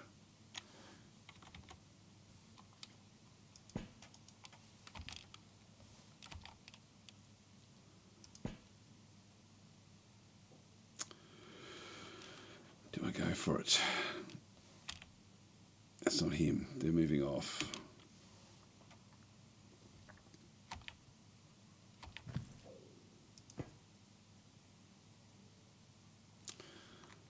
He doesn't. I don't think he's actually aware of us yet. Now that's melee. Let's have a look at and see who's who. That's the guy. If we have a look and see who that is. It's a journeyman. Just using fists at this stage. Now we've got a guy out through there. I'm going to switch over. I'm going to come into there.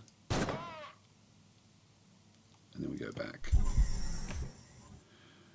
Now we did some damage to him. There's a piece of skin there. I should have actually seen what sort of damage we ended up doing. So now he is down to, let's have a look and see what he's got. So if we have a look and see he's got different resistances back and through what he's actually got through here, but we shot his foot off. So there was a foot on the floor. So he's now very slow. He's down to 5 hit points, but he's not bleeding. So it's actually the amputation, we literally shot his foot right off. So he'll be here very, very soon. This is a melee fighter. This one here, I've still got one more shot. It's only going to be one hit. Actually, the skin is from where the foot actually took the damage. So your foot falls onto the floor. Tech advisor got an amputation. So I'm going to now switch back over again to my blade and finish him off. This guy as well. I've got essentially 3 turns to get this guy here. Yep, so that one's now done. If we now look at the map again, we've still got one that's now over this way.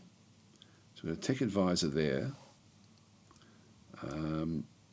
Convoy supervisor, lifter, back in that sort of side. So we've still got 4 to get rid of. So we've got a few different guys. What I might do is I'll have a quick look at these corpses. Not available while running. Just go back down to stealth mode. And again, there's not really going to be much in here that we need to take.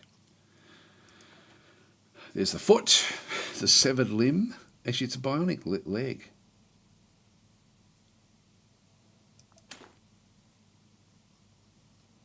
Okay. Here's a hydrotactical pistol. I'll just unload the ammo. I might ditch that and start to pick up this ammo. This is going to be a bit easier for us to use if we sort of find other things.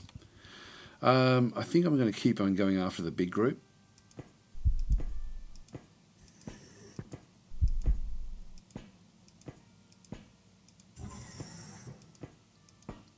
That's the way up to the next elevator, but we really need to finish off this level first. There's the toilets. Nothing there, just a vending machine.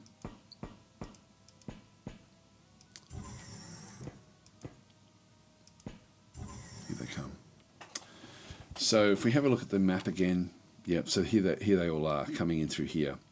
So I'm now just going to level up, sort of move in. We'll have a quick look and see who we're dealing with. So that's a 1 ranged. That's all we actually get to see. So I'm just going to move back out again. Okay, he's down. Took 2 shots. So that was a lifter. I now have 3 more turns again. Ranged.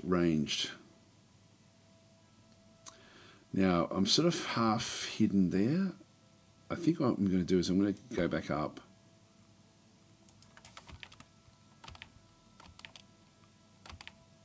Not really moving.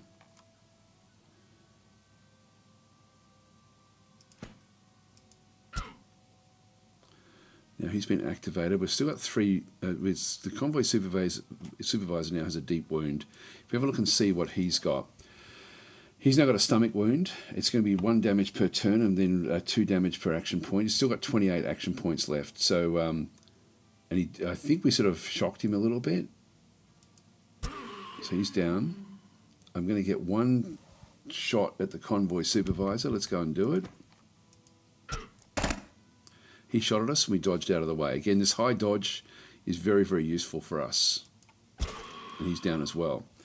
Now look at the map. We've only just got the one guy, and this guy's now, this tech advisor's now coming back out towards us. So we'll just get back down to stealth mode again and have a bit of a look around and see. This one here has got a an Eagle pistol. I've only got 4 shots there. That one's empty. It does have 6 bullets there. There's a leg on the ground. This one here is a submachine gun, a Kovrov. So he actually attacked us with a submachine gun. I'm going to ditch this gun. Actually, what I might do is, the gun is worth 150. The food container is not worth a hell of a lot. I need 2 slots. Let's eat that, get rid of the tin. Eat that as well, get rid of the plastic. Bring that one along, and the bullets as well. So we would need to reload that. There's wire in the ground. More of those bullets. Yep, that's okay. So a head of cabbage, bullets. Yeah, nothing else in there. Oops. Okay, more handyman workwear.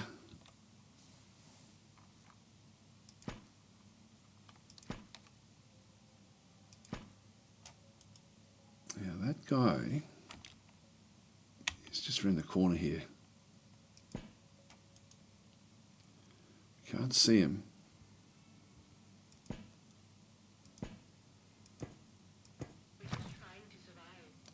Okay, he's a 2, so this is the tech advisor. This is the last guy we have to get rid of on this particular level. So he runs at 2, so he'll be there. We can be there in 3, so we'll just press X. 1, 2, 3. That gives me 3 shots at him. Got him in 1. Alright, so we'll just go back to stealth mode again. Have a quick look at him. He's got a watermelon slice. We'll eat that. And black caviar, which is worth a fair bit. The it's worth 600. This is only worth 34. I can disassemble this into other food. Actually, let's keep that pie and keep this. So he's also got a claw knife. Not that we need it. Yep, noodles as well were dropped on the floor from when we opened that thing up. Alright, so we now actually have the first floor. Now if we have a look at the map, that's now been cleared, but not cleared of all the units, just cleared of the ones of the targets we have to go and get. If we go and press the mission management, eliminate all infiltration teams, floor 1 has been cleared, but not completely. Floor 2 we now have to go and tackle. One thing I might have a quick look at is just to see if there's anything, nothing down that way. I didn't find any areas to be able to make myself a backpack, and so I wish that was the sort of stuff you could just make on the run. Like that would be pretty cool. Oh, sorry guys, I've missed a few of the. I've missed a lot of stuff in through here. So thanks Luke for the subscription. That's very, very much appreciated, and Stormworm as well. Thank you for that. Luke saying, I wish they would implement a way to favourite items or buildings so that we could track them during missions. Yes, that would be good. It's sort of, there's a mod I'm using for that tells me if I need it for the ship. So if we do find stuff, we haven't found anything of value yet. We're not in a we're in a pretty low level area, as you can sort of see. So Blackburn is saying, so the game is basically all about choke points to a degree. Yeah, choke points and being aware of what your enemies can do, and then sort of with you being able to then make the most of that. Otherwise, if you just run in, you're really in a lot of trouble. Can you put the ammo in the gun directly instead? No, you have to go and reload it. In fact, do we? If I just go and switch weapons, yeah, I've got the 4 weapons there. I think that's all we have left. Anyway, that's going to be. I don't think I've got any reloads. Yeah, no more reloads there. Mr. Brian saying politely decline if Dad's invites you around for dinner. Yeah, when we're cooking all that sort of stuff. So the other chap's in the corridor on your right. There we go. So you're close enough to your ship to almost merit putting stuff in the cargo before next floor. Well, we don't have that, so we have to go all the way up. Otherwise, I would. We don't actually have a cargo slot. We can. This is what we have to build. We have to build the cargo slot to be able to then send things back up to the ship. And I would do that if I could, but I can't at this stage. Roguelike Combat 101 is choke point management. There we are, says Mistress Mento. Through other ones. So Spark is saying health problems in this game may include burnt, shot, lacerations, broken bones, poison, and internal combustion to summon a demon. So haven't played Stone Shard in a minute. How's the development going for that one? Yeah, Stone Shard's a great little game, actually. Also, this mod looks really useful. What's the name of it? I forget what it is. I'll have to see when I get out of the mission. Anyway, let's just keep on going. Go to floor 2. But you can see there, like if you choose, I like choosing the melee guys because they can do a good job of this. Now, we're going to have to move our way out of this. I don't think there's any way there. This is the door. Again, we're still in stealth mode, which is really, really important. Just make sure there's nothing coming up. Let's have a look at the map. 3 there. That's all we need to get. So I can sort of hide behind there. Let's just go. I can't open doors if I'm running. So I've just gone into walking mode. Now I'm not seeing anything.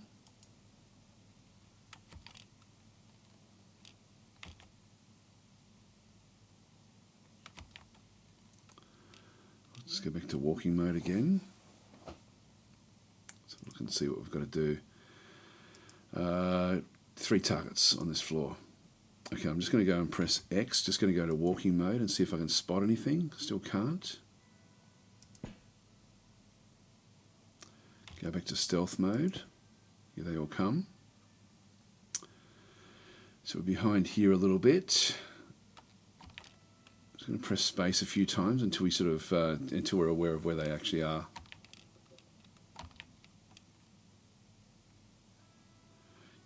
I'm going to press X, just go into walking mode.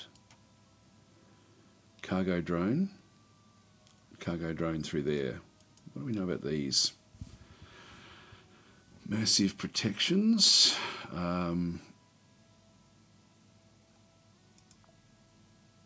50 hit points. So this one's got robotic parts, but it's slow. So I can kite my way around. I almost would prefer to not have to deal with them until I know exactly what I can do. Like I would want to be almost clearing out everything else. This one here is a range 2 with an EVA spacesuit. So this is the professor. He's also wearing field lab pants. Look at the protection on this. Wow, I want that stuff. Only 20 hit points though.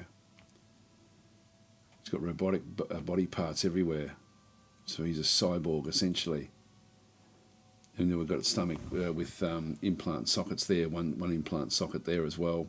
I'd be wanting to get hold of that. That's an indicator that there's bionics.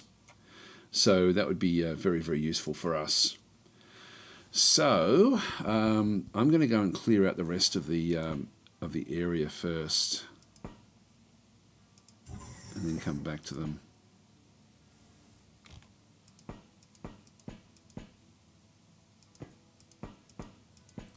So I can kite my way up here fairly effectively. Just want to make sure I'm safe.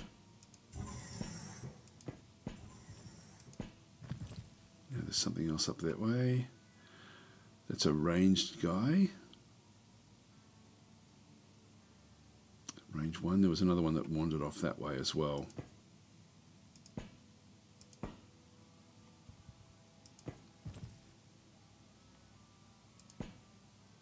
He's not aware of us. Toilet in there. Now he's aware of us. So I'm just going to go into running mode. So 1, 2, 3, I can get to there. I need to get into some sort of protective area before he can do anything. Oh, that's a management unit. I need 2 of those. I need 2 of those. So we need to make sure that we pick that up. I'm glad we did come back up this way because that's exactly what we want. I'm going to take a punt here that I can actually deal with this guy. 1, 2, 1, 2, 3. What's he got? He's got a Hydra pistol. There's a chance for it to knock me back as well. It does blunt damage. Effective range is 4. I can also run into here, which is what I'll do now that he's been activated. Let's do this. Let's hide in the toilet. We'll go back to stealth mode. There's 2 of them. Oh, and they're moving fast. All right, so X.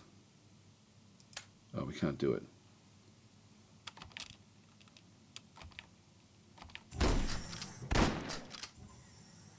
This one's got 2 action points. Whoa. Oh, I've got the wrong one. Switch over.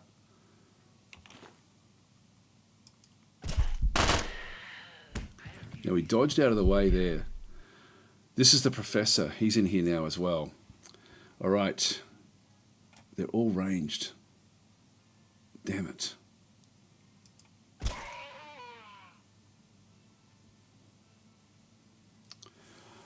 Switch. You see there it changes to yellow where it's a bit less effective. Actually, did we take damage? Yeah, no, I can still go into a bigger mode next turn. Let's just move up. I'll switch again.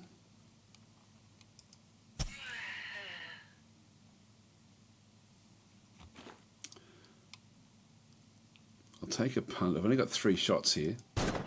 Whoa, we got him. He only had 20 hit points. So that was lucky. I'm going to switch yet again and just going to stay where we are. Okay, that one's down. All right, we're doing well here, guys. We're doing well. Have a quick look and see. These guys are 1, 1, and 1. So when they come in, now that's ranged, ranged, ranged. They're all ranged, so I've really got to wait for them. Let's go back and just go into this mode. That one got there pretty fast. Go back up to speed mode. So I can move in. It's 1. I can do it a hit and move back. He then follows me, but he's now taken some damage. Down to 5 hit points, and we actually have amputated one of his arms. Does that mean he's got? He does have a claw knife. Again, I think these guys are sort of like, these are pirates, and they've sort of got like robotic parts and stuff. That one's down. They're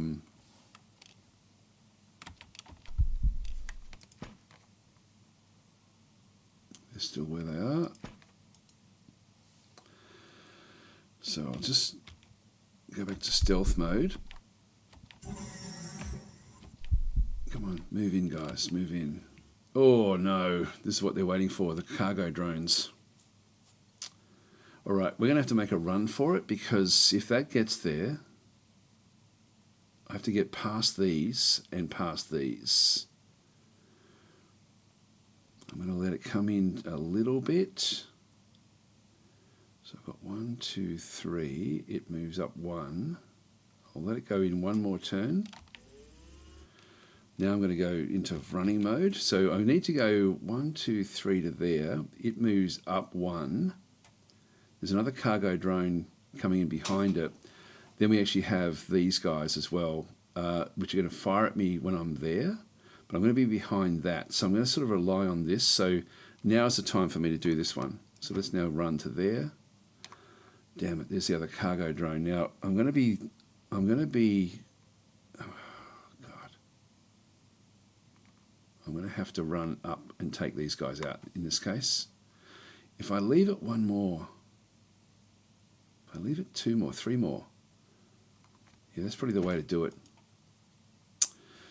Let's go back to stealth mode again, which is going to allow me a chance to look at my inventory and eat the noodles. So we've got a nice lot of crap there. We've still got the black caviar. We won't waste that.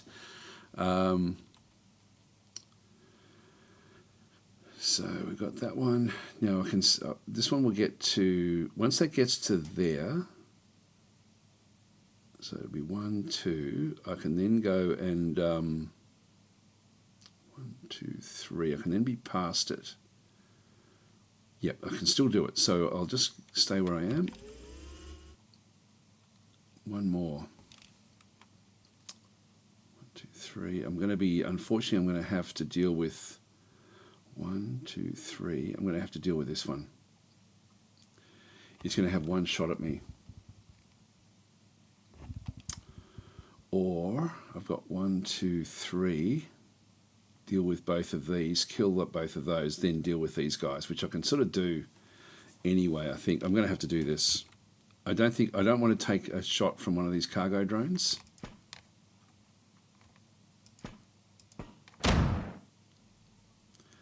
That one missed me. So cargo drone is still coming back up.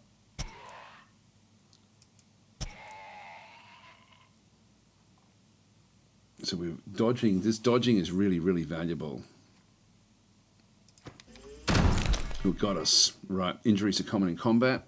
First priority is to treat the wound. You can use bandages, splints, or even ordinary rags. So we've got the rags to do that one.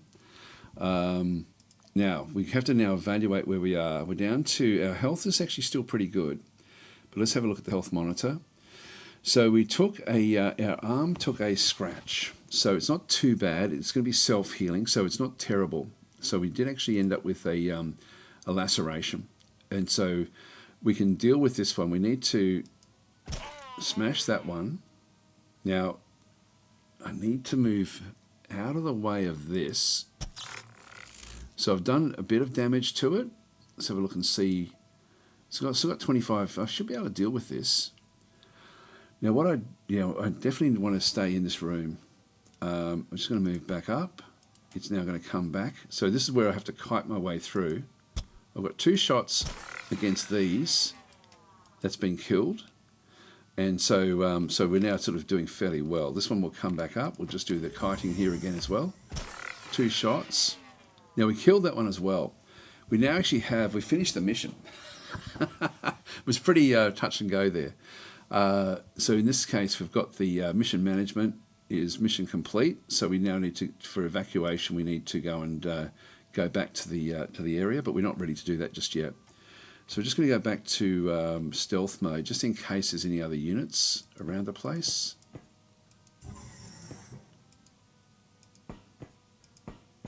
Nothing in this room. I want to have a good look around. I want to, if I can find myself a crafting bench, I definitely want to get something else. I want to get a backpack.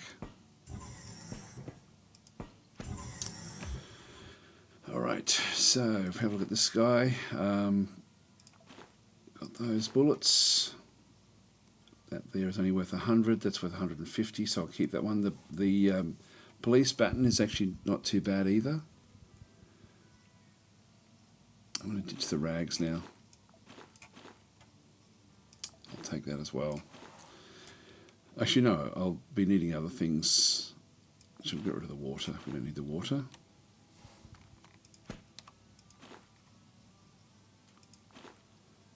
Nothing there. That drone. Again, not really worth anything. And we've just been sort of slicing things apart. Definitely want the management unit, so we'll grab that. We need 2 of those to get the to get what we need on our ship.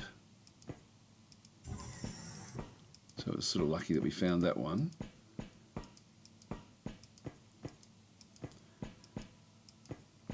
going to keep on having a bit of a look around. If I can find a crafting bench, I can then go and pick up other things. So that's where oh, it's the manager. I need to go back to the manager.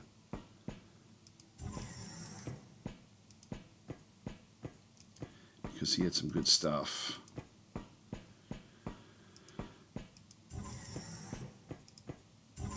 Alright, so he has got an ultra voice head implant. So this is actually reload duration 15 turns, no enemy detection, built-in vocal emitter, releases a concussive shockwave, stunning all enemies within 5 range for 2 turns. So extremely useful. We're going to eat the caviar. I'm going to take that one. So we have that one. Now if we have a look at his body,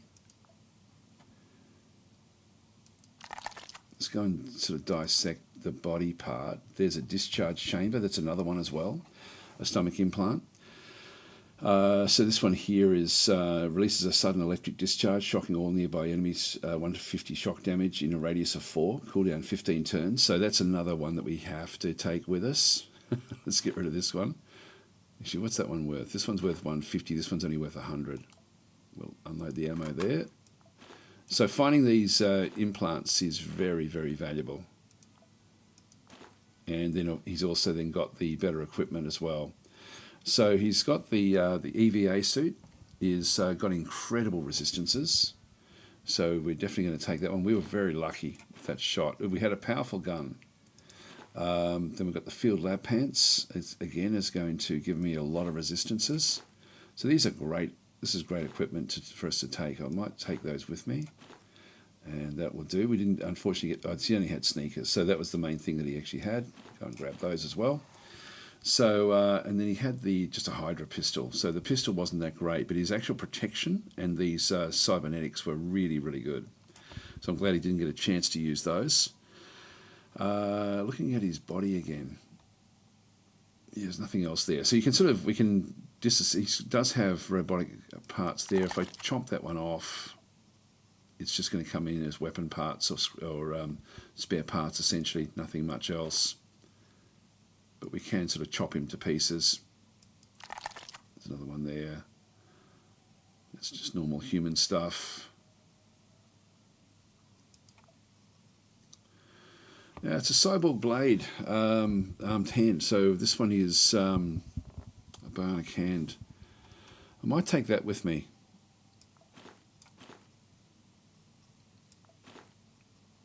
So we'll take that away. And I think we'll just leave the mission now. So we've got a lot of really good loot there in the end because of that guy. You can see that the game is actually, if you've played the game a little while back, it has dramatically changed. Actually, that's the whole place, really.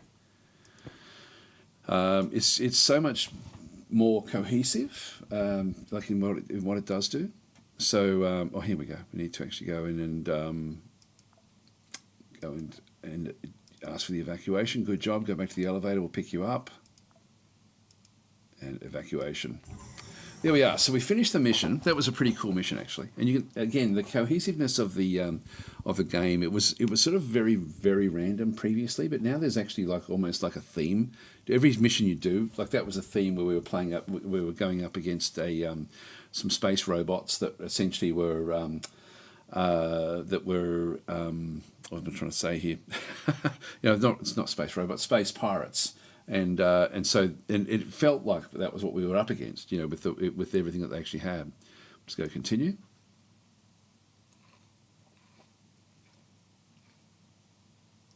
Okay, so Grasshopper Technologies is forced to look for another way. So Grasshopper Technologies employed the belters to actually go and do that attack. We already received our reward, but it seems the events around the station are only gaining momentum.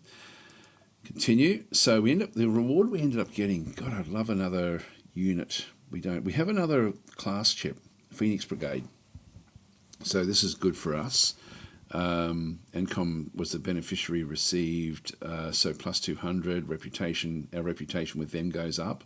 Technologies was a victim. They actually their status is that they have a trade break, and the reputation went down. So our reputation with them.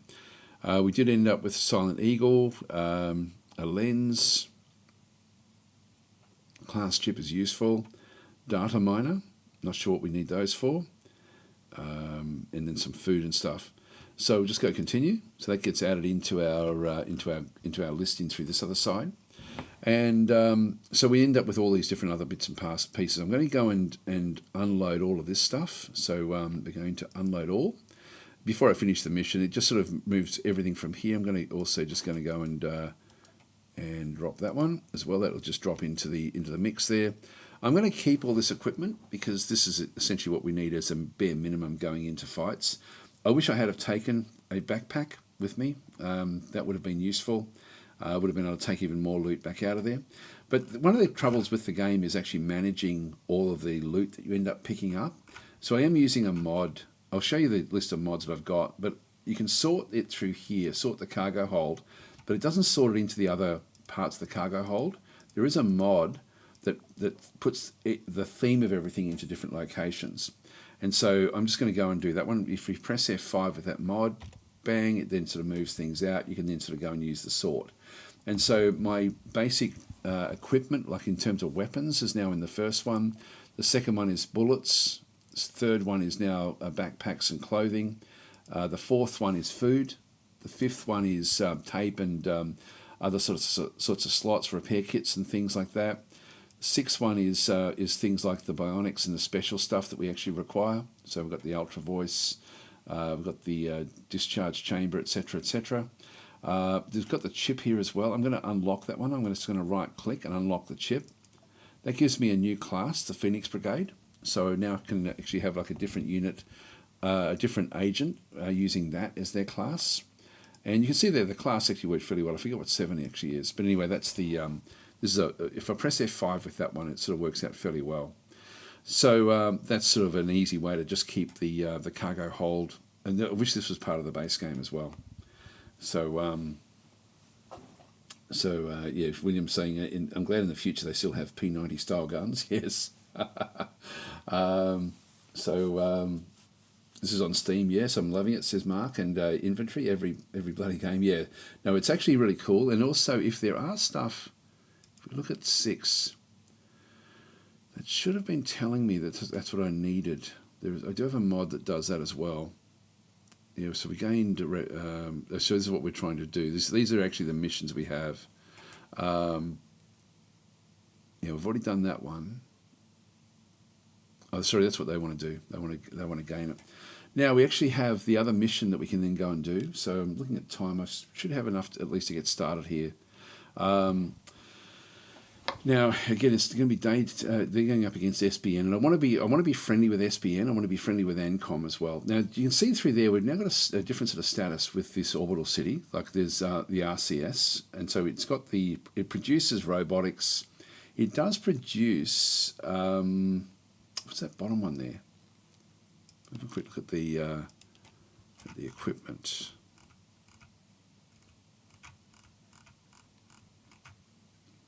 Produces hydraulic pumps.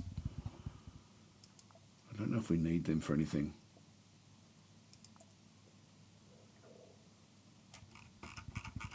Yeah, it looks like the mod that I used to tell me what I require for the ship isn't actually active.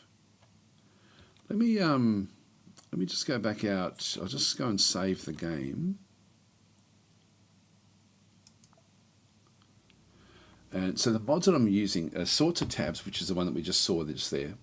The augment indicator, then it did show me that was an augment in the guy's stomach. So I think that's what that one actually is. And then display movement speed with the user interface. That's one we've been using in the combat. Extremely useful. So all of those are very, very good.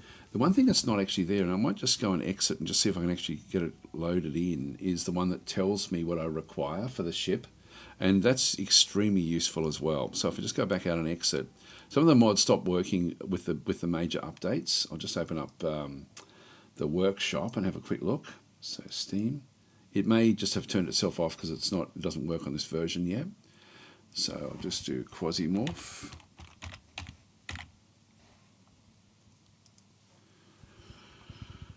And just leave that one there. So if we just go back in, we've got the workshop.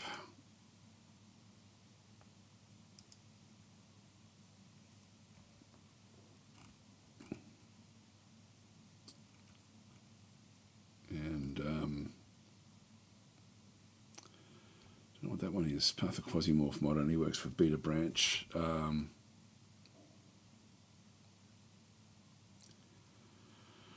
so that's Path of Quasimorph beta. I'm not sure what that one actually does do, but it's rated pretty highly. Mod configuration menu. So this one here is the allows the player to configure mods through the game's native UI. It's a new button in the main menu called Mods where you're able to, yeah, that's actually good. I might actually install that one. That's actually for this version as well. So let's go and subscribe to that. And then we'll just have a quick look at these mods. The modding is quite cool. I tend to turn things off that I don't really need. Show chip lock status. Quasimorph chip lock status adds a no symbol to indicate a chip is locked. No more hovering over all the chips to see if maybe one of them is not unlocked. Not sure what that one does. Again, it rates pretty highly. Okay, yeah, no, we'll grab that as well. That's just, these little indicators are really, really useful. The game doesn't do a good job of this yet. They're improving things all the time. Edit difficulty in game, I won't worry about that one. The Path of Quasimorph, what does this one do?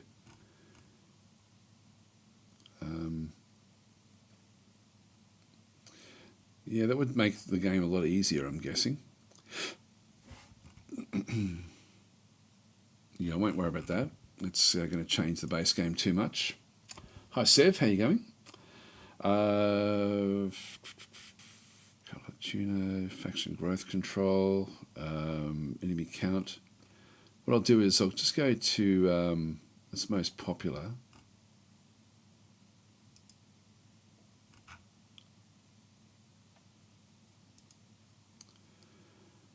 Double backpack size, sorts of tabs is what we have running at this stage. Explored container color. That's actually useful as well. This one here actually will tell you whether you've explored it or not, which is actually, I'm going to subscribe to that as well. These little indicators are really, really helpful. It does sort of change the game a little bit, but it just makes it easier to actually understand what's going on. Let's go back and have another look. More items in stack. Show needed upgrade resources. This is the one. I don't know why don't have this one on there.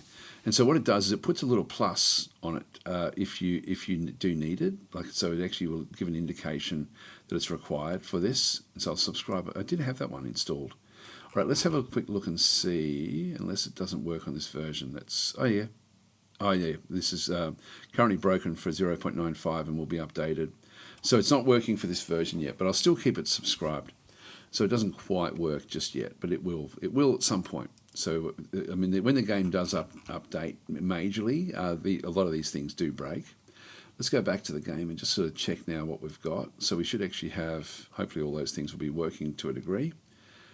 Sometimes they can break the game. So if you sort of have the mods and there's been an update and then the game crashes all the time, just start to get rid of mods or have a look at them and see what they're compatible to. Someone was saying nice quality of life upgrade. There's a lot of them actually, which is very, very cool. There we go. So we've now got mod configuration menu, show chip lock status, show needed upgrade resources. That's the one I sort of almost rely on a lot actually, just to know what to pick up when you're sort of doing missions.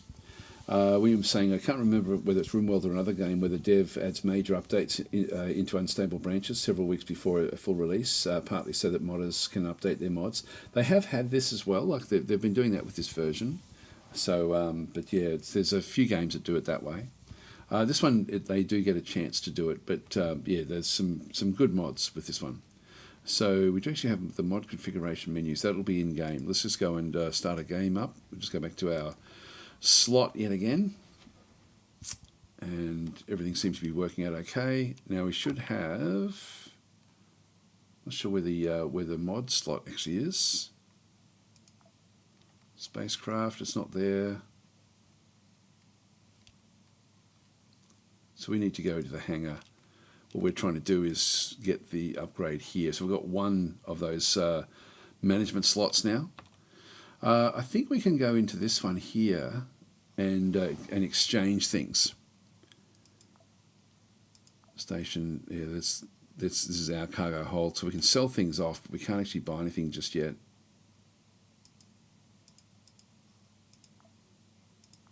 Yeah, so there's nothing there for us just yet. All right, let's go and do this mission here. So we're going to side with this is the with SBN through this other side. Now we took some damage in that last mission, by the way, as well. So if we have a quick look, if we just go back out and go to the spacecraft and look at the operators, which, you know, he seems to be okay again now. Like it was only a scratch. But if you take any sort of damage, one thing we might have a quick look at is to see if we can actually is set up any of the cybernetics as well on the actual unit. I haven't done that before, so we'll maybe go back and have a look at that as well. Let's just go back into here. We're going to switch this one around. So we're actually Daydream Chems are actively increasing its influence in the solar system. It's used the chaos. So it's got the Unchained Belt and Civil Resistance. Sorry, it's using the chaos of the new redistribution of property for sabotage, murder, and espionage against competitors. The Unchained Belt and Civil Resistance. Yeah, the current owner of the station is already sending out protests. That's okay. So we just land and destroy all the attackers until they stop trying to take the object by storm. Let's hold the station of gratitude to SBN will be very different. So extra Shoe Center is an information routing node. Thousands of terabytes of information pass through its information complex every hour. Almost everything coming through from the outer system to the inner one goes through Shoe Center. So this is actually where we're going. So we're actually now going to be in a very, very different location. The one that we did before was this orbital city. We're now going to a network center. So we will start the mission. Oh, sorry, I didn't. Just go and close that one again. So repel the attack. So we're doing it from SBN's side of things. We're going to go back in. I'm just going to use Kenzie again. I could bring another one back out, but I'll go to Kenzie. Implants. So these are all the things we can potentially do.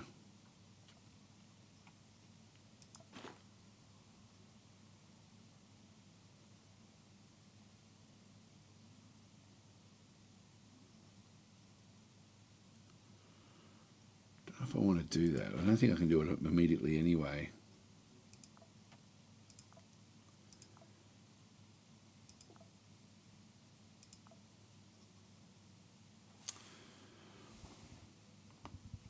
Reload duration 15 turns, that's okay.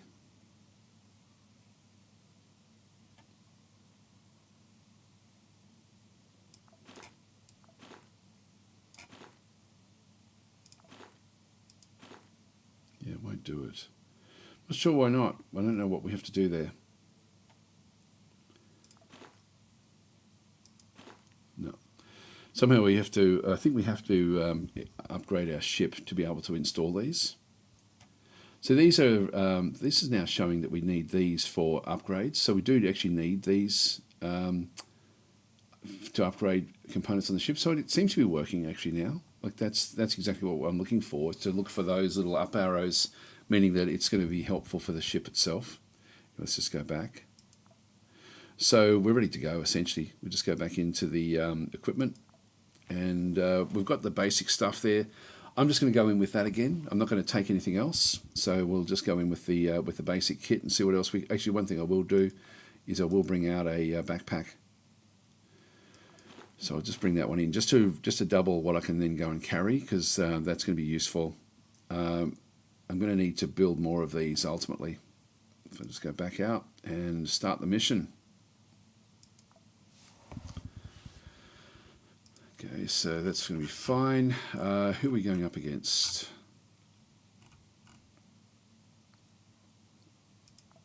Let's find out when we get there, I guess.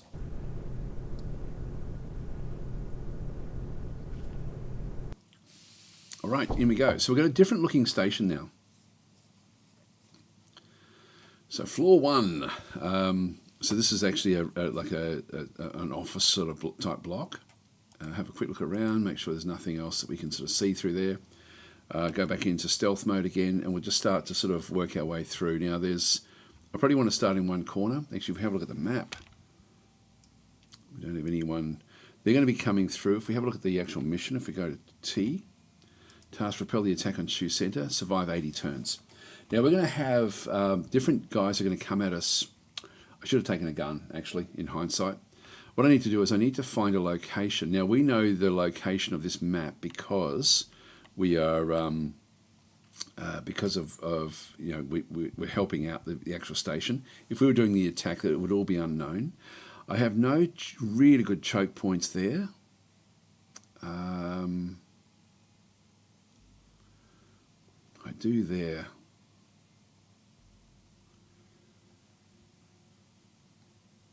That one's too open. That's good. That's good in there, actually. That one there is going to be the ideal.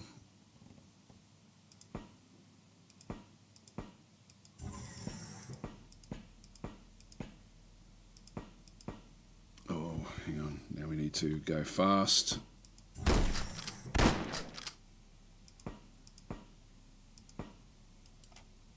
And stay where we are.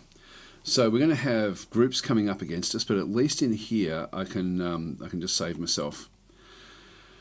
So I'm just going to go back to stealth mode again. Here they come, and this one is ranged with 2, so I'm just going to go into running mode. That one's down. Carnage level at level 2 now. So we do actually have where do we see that? Our actual who we are, implants class. Not seeing the specifics of what we end up having, but we do actually have, we're level 3 knife fighting now, level 2 combat reflexes, level 1 athletics, yeah, level 2 carnage, there it is there. So all damage, melee killing an enemy activates the trigger, so we now actually have, that is the trigger there, this is the carnage trigger for 16 turns, so we do a lot of extra damage. Not seeing anyone else come, so I'm just going to now move back out. So we need to just survive. That's pretty much all we have to do. Oh, hang on. Didn't mean to go back.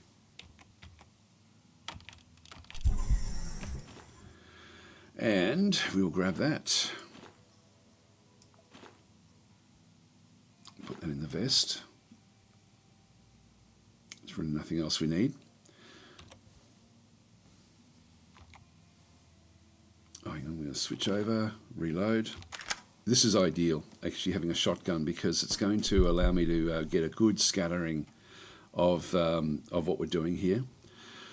The range is 6, which is actually good. So it's actually that's a good range there.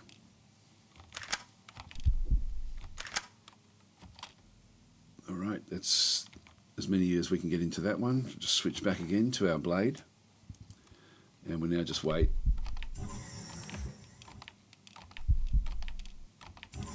Come, so it's there. It's only moving at 1. It's going to be there next turn. So we'll then. So it's only moving at 1 at this stage. So we'll have it come back through. It's a knife fighter.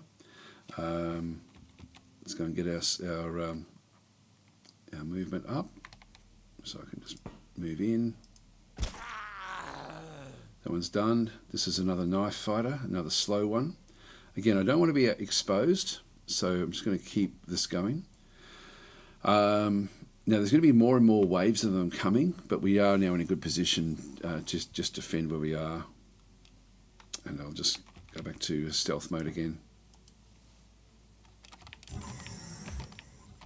Nice choke point in here as well.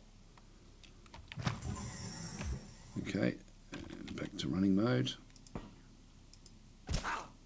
Now, the fact that we missed it, I can risk it again. If we have a quick look and see what his damage is.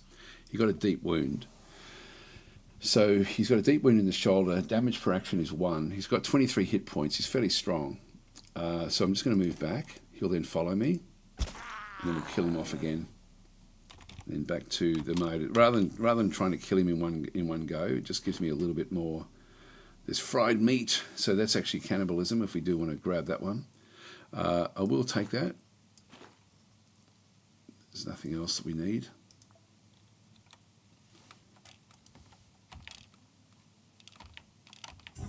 Here they come, 2 of them. That one's moving at 2. All right, so it's going to be up into here next turn, and then we've got one moving at 1. So I want to now go back to fast mode again. Actually, yeah, I'll move this one back. He's in here. That's also this one does have some sort of cybernetics. I thought it looked like he had robot parts.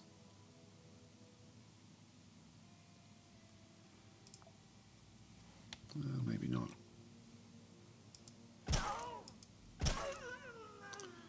Now he only moves at 1, so he'll be there next turn. There he is. What's he got left? Is it a robot? It's a test subject. He's still got 40 hit points. So he's very slow moving. We have actually hurt his foot and his thigh. Yeah, actually this is a quasimorphic body part, his arm. And he's then got the shoulder. So this one does actually have quasimorphosis as a hybrid. So he's a subject matter there. So I thought he looked unusual. We're just going to move. Now he's going to be moving at 1, and he's still got 40 hit points left. So fairly strong. I'm just going to move across to here. He's then going to follow me. And so he's now down. Back to stealth mode again. And we do actually have the cola. I'm just going to drink this. Get rid of that. In terms of his body, there's nothing there that we really want. More fried meat. So this is quite different again than what we had seen there before. So if I get really hungry, I can eat this. I'm not going to get poisoned. There's no quasimorphosis here. It is absent, so it's not going to come. So why is no one coming from the other side? They're arriving this side by the looks. They're probably coming in through here. So they're just taking the shortest route up to where I am. So there will be more and more of them coming. Like if I go back and press mission management, repel the attackers, I've still got to survive 33 more turns, and there will be more of them. I'll just go in and just double check nothing else there. That's all okay. Here we go. Speak of the devil. So they are coming this side. That one's moving at 1.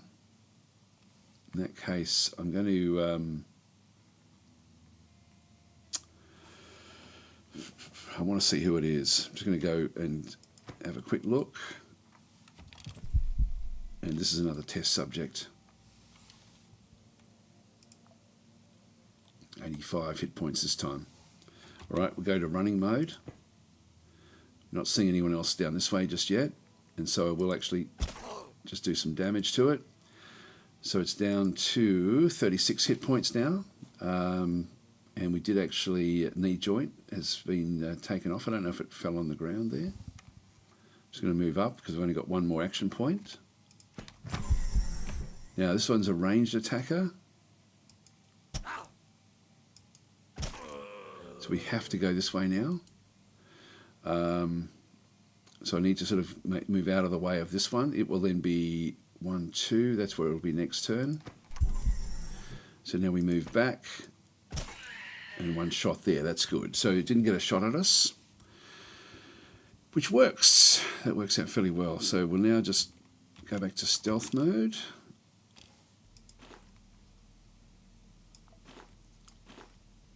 Bring this gun across.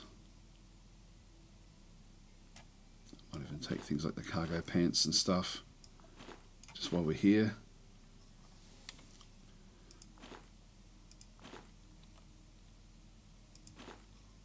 And there's nothing there of value.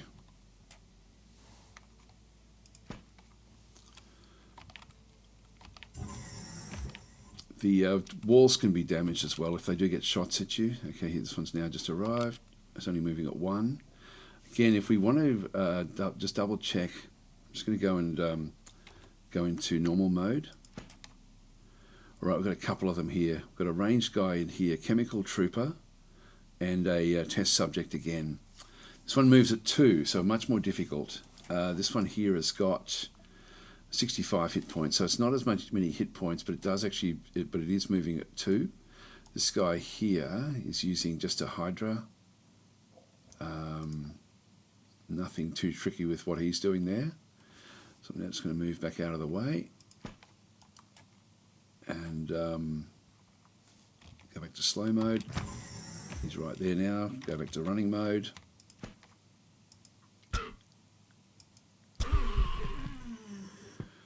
This is the guy running. That's a shooter with a single lock. Now I've got 3 shots here. I'm going to switch over to the shotgun. That pushed him back. It also shot off his wrist. So if we have a look at here's the damage done to him. He's down to 18, and we did actually shoot his arm off. So that's now been sort of damaged. God, I love this game. It's getting so much better now at what it does do. Let's shoot again past it at the one behind it. That killed that one. This guy's coming in slowly. This is a advisor. I've still got one more move. Let's go and move up. Now it's moving slowly, so I'm just going to switch back over. I could reload actually. I might just go back and do this one and just do a reload. Reload. Here we go. Got another one coming this way. I'd like to know what this one is. So if we have a quick look at the what we've got left, 15 turns left.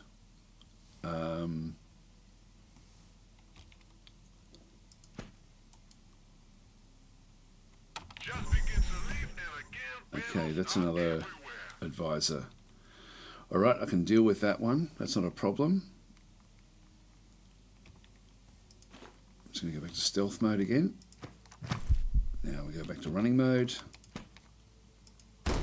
Oh, switch.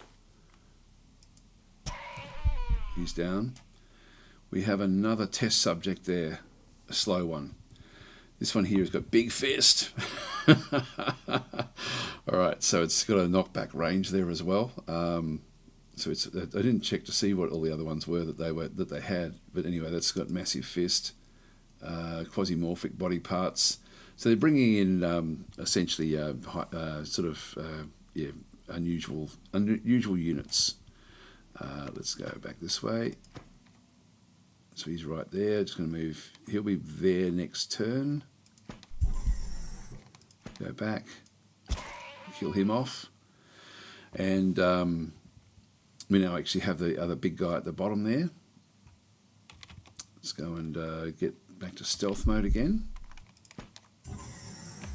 We know that he moves slowly, so I can kite my way back through there. Here he comes. I'm assuming I can. Yep, so he's just moving at 1.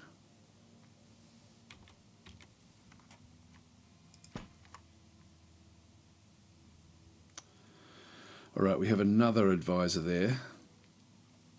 The test subject coming in through now. I'm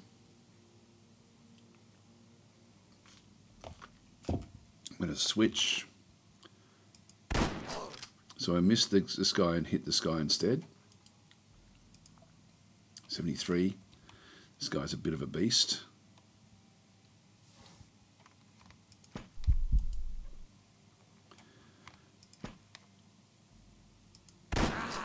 Oh, we got him. That's good.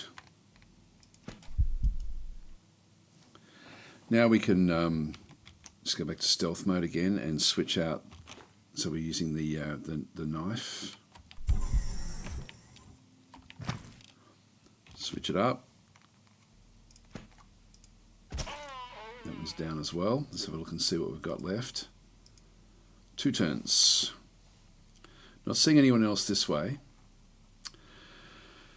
Okay, so that advisor is dead.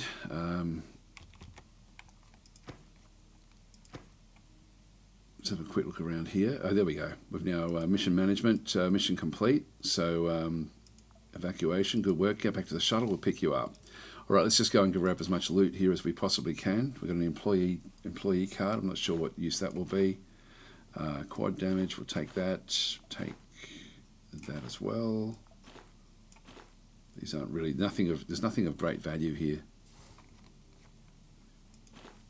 It's just, yeah, heaps of nothing. In reality.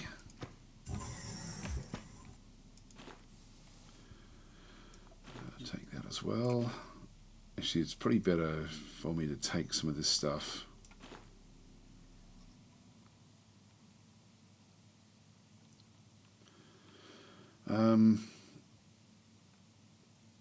Yeah, these aren't really worth a hell of a lot.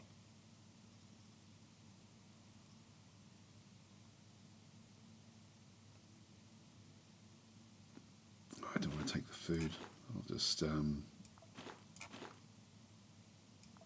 it's a pretty cheap pistol.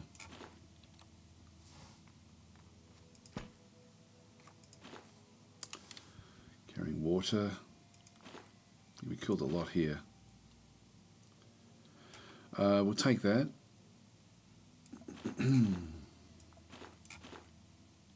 It's a painkiller.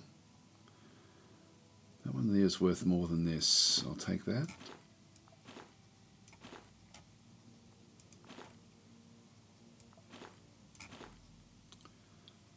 That's worth 100. That's worth 100 as well. I'll take the submachine gun, I think.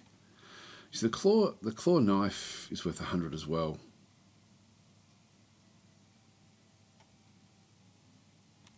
So I do like these a lot.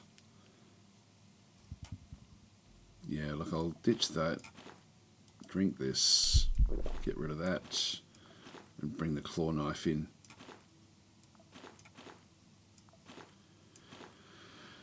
So we didn't get anywhere near the loot that we had last time. There's the wrist that we knocked off. Nothing much there, a lot of carnage.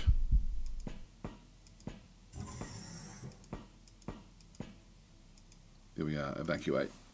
Alright, so mission complete there. And that's good timing because I do have to get going. So, you must be getting clogged up with bodies, yes. You do end up with a pile of bodies, actually. If you end up with too many, it ends up blocking the door. And you have to hack your way through them, which is pretty interesting as well. So yes, you can end up with like such a big pile of bodies that it ends up blocking everything.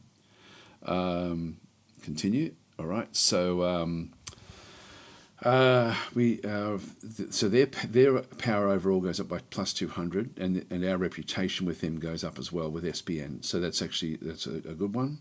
We did pick up a switchboard.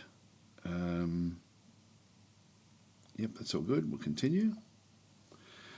And yeah, we can see that that's an upgrade that we do require. I'm just going to go and unload everything.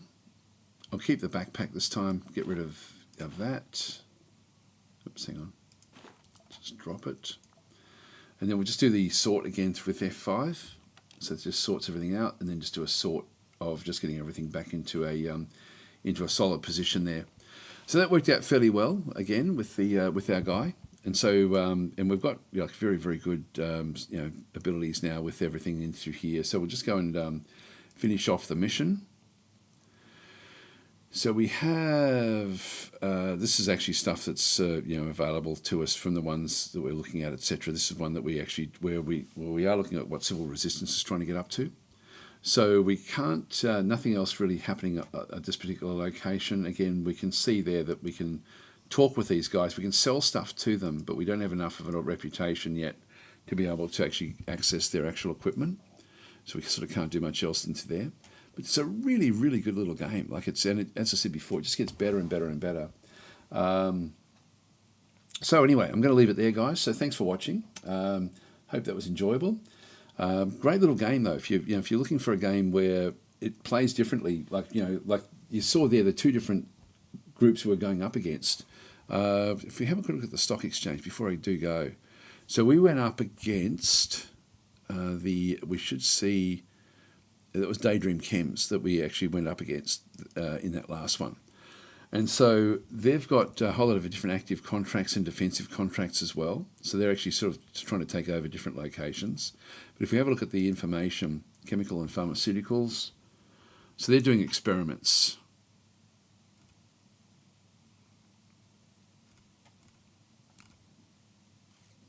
Yeah, it's not really sort of telling us much through there. Yeah, so anyway, that's it. Like that's what they get up to. Technology-wise,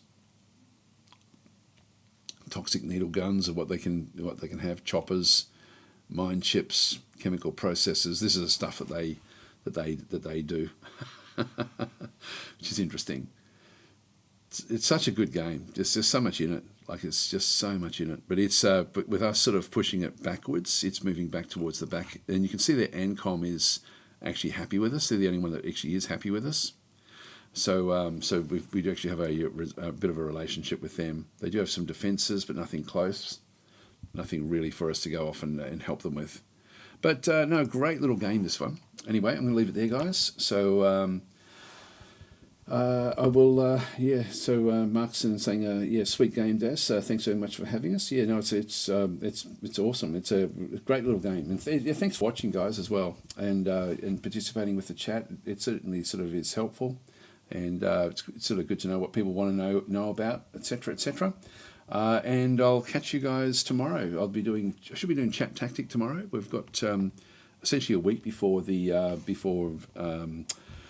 Age of Wonders DLC releases. A fair few other little things coming out as well. I did want to cover this. I was thinking of just covering this tomorrow in Chat Tactic, but then I thought, no, look, I really love this game, so I thought I'd actually do the actual stream. A few other little games have come across my desk actually, which I'll probably talk about tomorrow, I think, as well. I'll catch you guys tomorrow if you're around. Thanks for watching. That'll only be on YouTube as well, by the way, just the Chat Tactic. But yeah, thanks for watching.